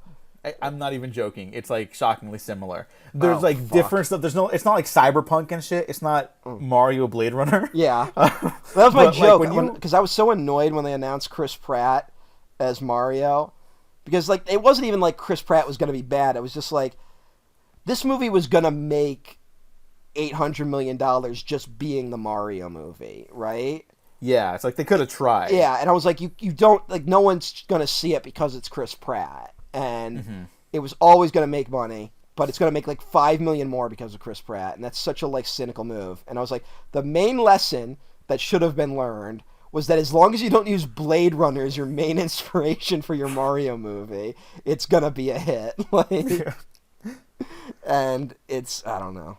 But I was going to say on the flip side of all this, you could take something like League of Legends, a game that I played for a week and got basically cyberbullied off of because I was like, everyone who plays this game is a fucking asshole. It's like, I joke and I wasn't cyberbullied off it, but it was like, I tried to learn how to play and the comments were just so brutal. I was like, you know what? I'm going to go back to Warcraft. I don't need this shit. You know? I loved Arcane. Yeah, that's Netflix. The thing. Everyone talks about Arcane. I've never seen it. And it's like, because I've heard like, everyone loves the lore of League of Legends and I'm just like not a lore guy. Like, I think it's interesting sometimes, but I'm like, you know, you could tell me like, oh, the lore is really interesting, and I'm like, yeah, but that's not a narrative. Yeah. You know? That's a Wikipedia thing, and that's totally fine. Sometimes I'll go down like a rabbit hole, I'll hyperfixate on some shit I'll never use in my real life ever, you know? And I'll be like, yeah, that was a decent way to waste an hour of my life. But they really like just took the show in like a completely like, it's a self-sustaining direction. I don't know how it correlates to anything that's actually League of Legends related besides, like, I kind of recognize, like, the magic great reviews. The I've never stuff. seen it, but, like, people seem to really like it. It's not like a slam dunk, but it's real compelling, and the animation is just, like, it's so invigorating. It was really creatively inspiring to watch that show. That is one of the better video game adaptations by a significant margin. When the fucking Lord of the Rings show was dropping on Amazon, my whole take was like, don't spend money on that. You could spend like a fourth of the money. Just buy the adaptation rights to like Elder Scrolls, right? Yeah. And just use that lore to tell your own story. Like, you could totally just build something in that universe, you know? And you could tell something completely original and independent. And you're not you have the built-in IP thing that everyone's obsessed with, and enough of a free playground to do whatever you want, you know? But I think they're doing Fallout, right? They're doing a Fallout show. They're doing a Fallout thing, yeah. And they're just going to make, like, it'll just be like a prestige drama or whatever. It's going to be like that fucking Last of Us shit, isn't it? Like, probably. And I'm going to get annoyed, even though it stars my fucking boy, Boyd Crowder from Justified. That's going to be... I'm going to have to watch, like, the first episode because of that. Because I think he is such a fucking fantastic actor. That I don't think Walton Goggins is in nearly enough stuff, is what I'm getting at. When is that happening? Like, I think it comes out next year. Okay. God, I'm can not you imagine 100% like sure. the thing about Fallout is like it works because of how satirical it is. You know. I know. So the fact that Amazon's making it is like, Yeah. it doesn't make sense. Yeah, it doesn't bode well at all. Well, that's been the problem with Bethesda and ZeniMax owning it, is that like they can no longer really be that critical of capitalism and the war machine of America. Yeah. Instead, it's like, should we give equal rights to people? And it's like the bad guys say no, and that's the game. Yeah. So, Morally complex issues Yeah. like, Should do I- you agree with slavery? yeah, should I Like- nuke a town that never did anything to me or not? Should I nuke people? Should I nuke people at all? That's a complicated choice, right? Or hey, do you think these people over here should be treated equally as citizens? And it's like, yes or no. It's like, well, I'm gonna go with a yes. I'm not really inclined to say no to that. You know what I mean? Mm-hmm. And then like, people like to hype up like, I'll pull like Grand Theft Auto as a reference. Like, oh, you like to just turn into a maniac in high school on Grand Theft Auto or something like that. And it's like, it's not even that interesting of a choice in Fallout. Yeah, Because then the NPCs don't respond. yeah. So if you kill a bunch of people and you're like, oh, I'm doing the You bad kill like playthrough. 1,000 dudes, and like you kill like like the NPC's best friend, and then they're like, I can't believe you would do that. Anyway, here's the next objective.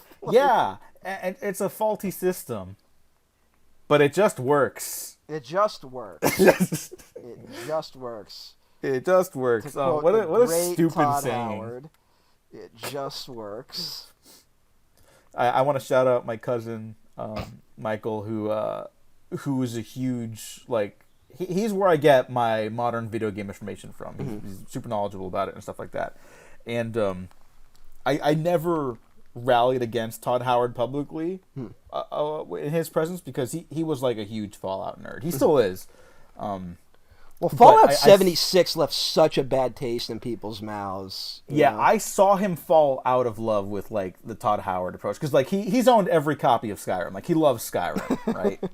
Like he's I'm not maybe laughing the at him. biggest... It's just like, all right. No, yeah. Like I mean, I love Skyrim. I think I've given you my spiel about how it's just like maybe it's not a great game, but I like just doing shit in Yeah. it. It's like wandering and it's good like That lo-fi seems to be the lo-fi take girl vibes on a lot of the Bethesda stuff. That like the plot might not be good, but it's a fun world, and that's why I'm always like, do a TV show and just tell your own story. But anyway, Yeah, exactly. But I saw him fall out of love with the Todd Howard thing, like over the last like decade, which was like just a really interesting like thing because it was like I had already turned the corner on it, and as my cousin got older, because he's younger than me, and so he was just like it was really interesting to watch because it's like the way these games are being built now, it's like they're not cultivating the next audience, it's like they're still trying to capitalize on what's already been established, yeah. and it's Well, we're in such a weird world right now. Like video games are such a like this has nothing to do with it's a mad world. I think it does because it's all about capitalism. Yeah. I guess that's our way to tie it in. But Yep. like, it's that thing of video games are in such a weird state right now where they want to build these games that are just infinite money machines, and like that market's crashing currently. But they'll find another gimmick that they'll use to exploit people. And it's that thing of like console games and actual narrative games for like over a decade now have made less money than mobile games. Like mobile games like fucking suplex every other video game on the market, And it's this weird market that is constantly in flux and they don't really know what to do with it. And I worry for the next generation that because everything is like this weird kind of like I don't know what the term is, like just content slop, Yeah, it's and everything's controlled, and you're getting games that just aren't finished, and you get them from like very specific narrow studios. While at the same time, there is stuff like the independent scene, which does a lot more interesting games, and you can there's great games every year if you know where to look, but there isn't that like gamer culture doesn't really rally behind those games as much. There's a real division between like the culture and the actual industry, and it's weird. I don't know, because it's I feel incredibly lucky for the era we got to grow up in with video games. You know, I do too. Yeah. Like I hate to do that thing of like, because like sometimes like something that's weird about you go on YouTube and no one. Here's something. Everyone that says I'm 80 years old watching this video in a YouTube comment is fucking lying.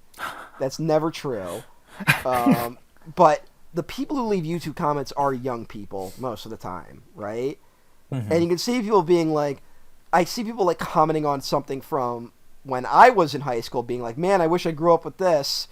And I kind of want to be like, no, you don't. Like, it was like, this was great, yes, but there was also a lot of shit too. Like, look around, you'll find good stuff today as well. But I think we got incredibly lucky with that, the PlayStation 2 era of video games. Yeah. Of just like the diversity of that market. Before gamer culture kind of like took a weird turn.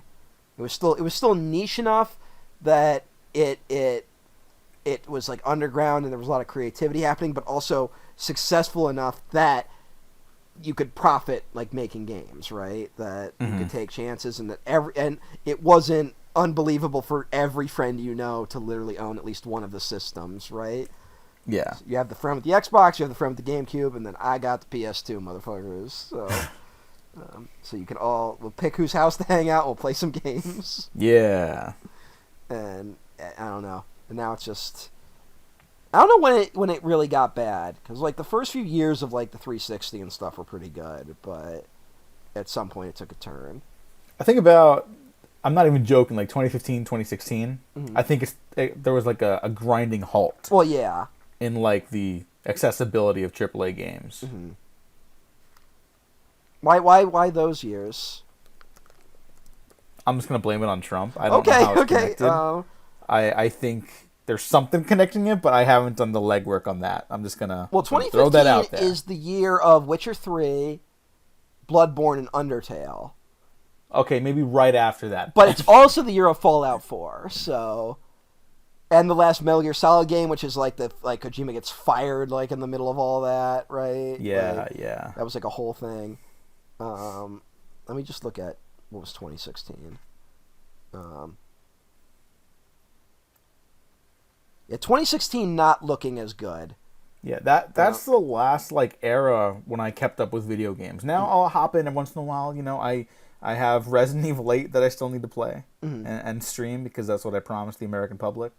But do you think the video game thing, like Trump, if you want to make that argument, you think it was like the part of it was like, oh, we should have taken Gamergate more seriously?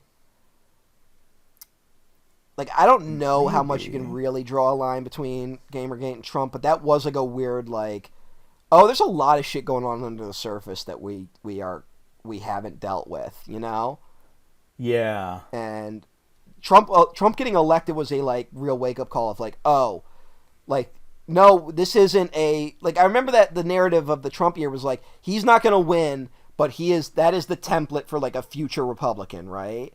That this is going to be a problem in the next election. And it turned out, nope, not the next election, it's going to be this year. Like, it's now. And it was something of like, oh, this is no longer, all this stuff we've been talking about, no longer hypotheticals. They're actual things.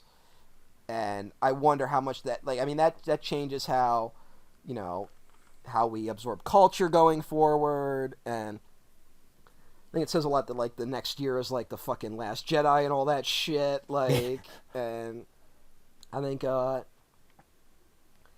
I think the Trump thing just changed how we took apart everything after that, you know? Because there was a, like, where did it go wrong type thing. And there's no one answer to that, but it did suddenly shift stuff. And I think video game culture was something we kind of looked at, was like, I don't know how much I want to be a part of that anymore. Yeah. But I think that's a little more difficult because there are still great games every year, but also I'm older. I just don't have time for like the 50-hour video game, right? Yeah. And then the industry really makes a pivot in like the last few years of the, like, they want to be the next Fortnite. They want the game that's the only game you play, right? They don't want you playing any other games. They want you putting everything into one game and playing it all the time. And that is something A, I don't have time for, and B, I just don't relate to on any level, you know? And also something that's clearly not sustainable because Yeah. no other game has been able to capture that. It's all already crashed, right? Like Yeah, the yeah, games yeah. that have made it work, they're sticking around for at least a little bit longer. But everyone else that tried to follow in its footsteps failed miserably. Yeah, it's like the race to streaming, you know? It's Yeah. like certain of these things are going to Streaming, survive. yeah, that's the other bubble that is just like, oh, it's all bullshit. Like, Yeah. But I mean, part, like, even... Part of Here you this go. retrospective was talking about those sorts of things that, like, I mean, we talked about Steve Jobs, that, like, the tech bubble bursts, like, right when, like, it was like, burst in the last few years, and tech optimism ends the year Steve Jobs, the movie, comes out, right? Mm-hmm. Which I think few people... I think people undervalue how much that affected that movie's reception, right? That... Suddenly, we're like, oh, Silicon Valley's actually evil. Like, Yeah. where, like, some of us kind of understood that, but it really came in stark focus around that time. Yeah. And, I mean, 2015's that weird year of just, like, it's that, and then, like, we're in, like, the Ferguson shit happening, you know? Like, we're still dealing with all that. Mm-hmm. And it was a weird time in America. Yeah. And, thankfully, things have been cool and chill since then. Yeah, everything's fine now. It has been the opposite of a mad world. Why can't it just be, it's a nice time? That's the text you sent me last night. And who the fuck wants to see that? Was my response. Well, it could be like Magic Mike XXL. Yeah, sure. You know what? Everyone's just nice. Gonna lay some cards on the table. I haven't seen a single Magic Mike film. Okay, you'll probably like the second one. I've heard they're good. It is one of those. I don't know why. It's not even my, like, weird Soderberg not being in love with Soderberg thing. Okay. I just haven't. Oh wait, no, I saw the first one. I did see the first one. I thought it was pretty good. Yeah, it's pretty good. I did It's not. pretty good. The like, second one is a masterpiece. I did not, like, walk out of it being like, "Fuck yeah, motherfucker." No, the first one's very good, but it's not even, like, close to the top of my Soderberg favorites. Yeah. You know. Magic Mike XXL. Yeah, I have not seen the third film yet. That got, like, kind of a mixed reception. It did, but, like, I've heard it's, like, radically different. But they're all, like, radically different from each other, so... Because that's the Soderbergh thing. He's taking swings. Yeah. He's the most daring filmmaker alive. That's not true. He shot on an a daring iPhone. filmmaker. Did you see that iPhone? I did. He I shot like that on an movie. iPhone. I like Unsane. What do you think of his Solaris? I love it. It is not... It doesn't have, like, a patch on the Tarkovsky one for me, but Tarkovsky's, like, top 10 filmmakers for me, you know? Like, I've heard people refer to it as boring, and I think they're wrong. Well, I feel like you're talking about Soderbergh's Solaris.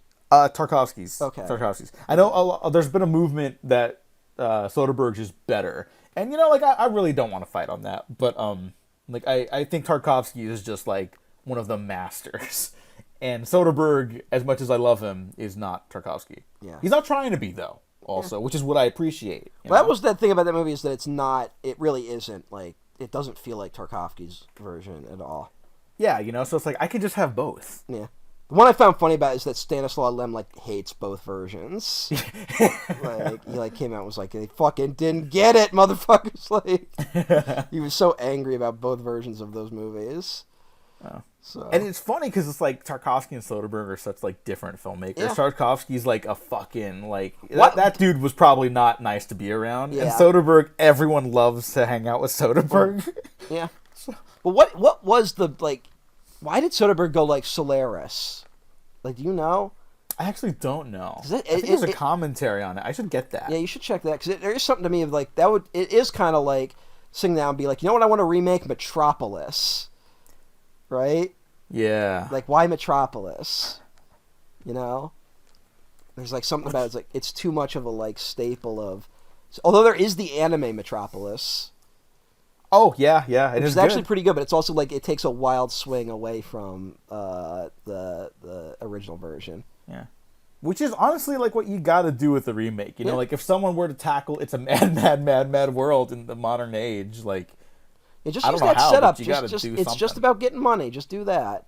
Yeah. You don't really need anything else. And for Solaris, James Cameron almost remade it, and he's a producer. Yeah, on that's it. that So weird era where Cameron's like attached to a bunch of shit, right? Yeah, Like, and then he's like, "No, I'm just gonna do Titanic and Avatar." yeah, I'm just gonna develop the technology for Avatar for over a decade.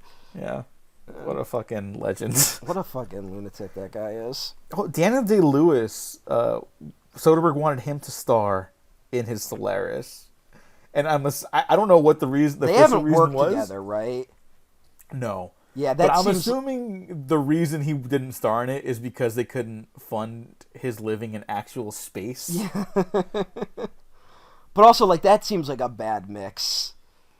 You think so? Yeah, I don't know if Soderbergh and them together would be a good thing. Okay, well, no one's with Daniel Day-Lewis because he's retired now. So. Yeah.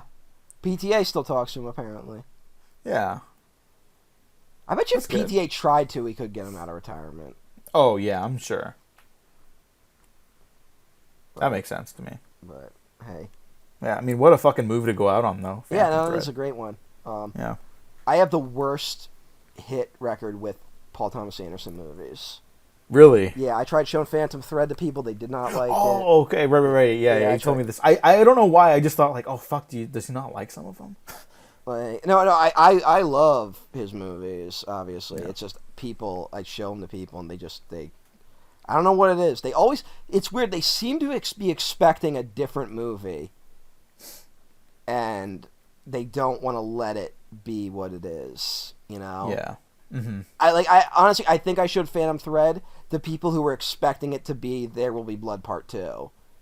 Oh my god, Yeah. no. And like There Will Be Blood is the only one that's kind of hit with people, and I'm like, and they're like, well, when is Stanley Day-Lewis gonna like kill someone?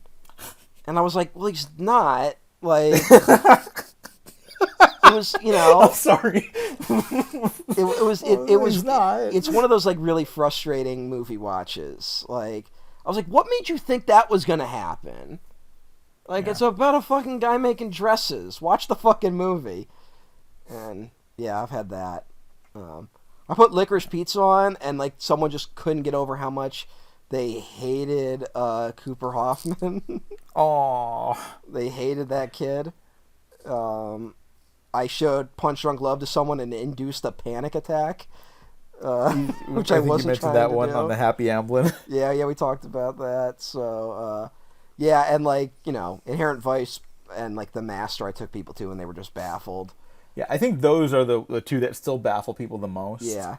And I'll say, for me, not that I've shown anyone like these movies in particular, but from my understanding, the ones that are the best received are Boogie Nights, Punch Drunk Love, There Will Be Blood. Yeah. Those are the few. Boogie then, Nights is Magnolia one, but also still it's kind has of some like play, oddly. putting Boogie Nights on is like, I'm gonna ruin your night. Like, and There Will Be Blood. I think people they're kind of confused with but I don't know. It's engaging. Maybe because there is blood, like the violence just happens at a certain point. Well, Daniel Day-Lewis is so fucking monstrous in that movie. He's really hard to stop looking at in that movie. Yeah. He was the Lydia Tarr of his era. Kind of, yeah. Yeah. Now, there's a great movie. Oh, yeah.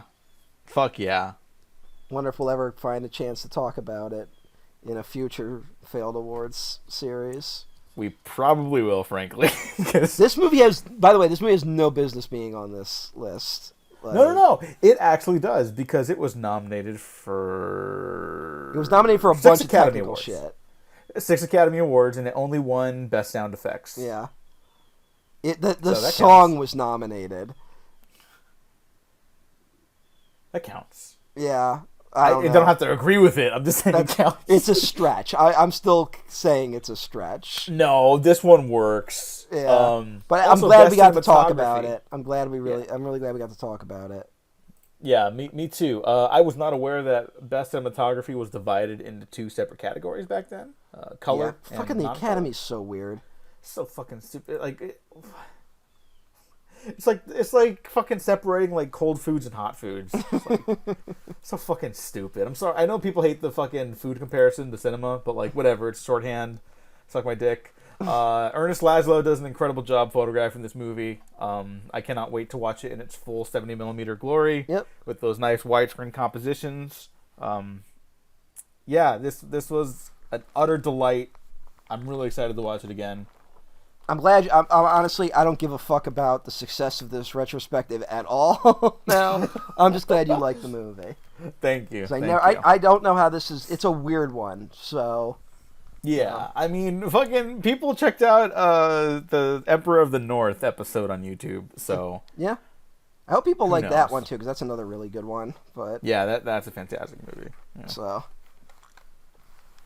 Matt, thank you for joining me. Any final thoughts? Great movie. Go watch it. That's about it. Yeah. Okay, that's it for the retrospective for season 2. Yeah. The failed award contenders. We did it. We did it, everyone. Woo! Woo! We haven't decided what we're doing next. Yeah, so we're I'm in a gonna be bit of a completely state of honest. flux, but we'll Yeah. figure it out. We will figure it out. There's at least one thing I think we could sneak in before the next series. Yeah. All right, thanks everyone for listening. Thanks for watching. Like and subscribe. If you didn't like this retrospective, like and subscribe anyways, because you might find something to do We got some great retrospectives coming. Yes. We've also we know done exactly, some great ones. We know exactly what we're going to talk about next. Exactly. Yep, that was a facade I made. That's what that was. Got a million great plans. Yeah. We do actually have some plans. We just don't know which one. It's about what happens. Yeah. Thank you, Matt, for doing this with me after all this time. I really appreciate it. And thank you. I think your I kind of friendship. picked most of the movies this time, so I apologize if I dominated the list with some insane picks, but I think but I discovered it's a mad world, and it surpassed my expectations. And now we're never going to talk about Stanley Kramer ever again. I guess not, huh? This is gonna be the one. Yeah, because why would we talk about his other movies? I don't know. You know, Maybe something will come up. There's nothing this ludicrous in his filmography. That's too bad, because this was just the best. Yeah, all right. Goodbye, everyone. Goodbye. We've been professionally unprofessional. That's it. Goodbye, Sorry if that was Judy anticlimactic. Goodbye, Jonathan Demme. Goodbye.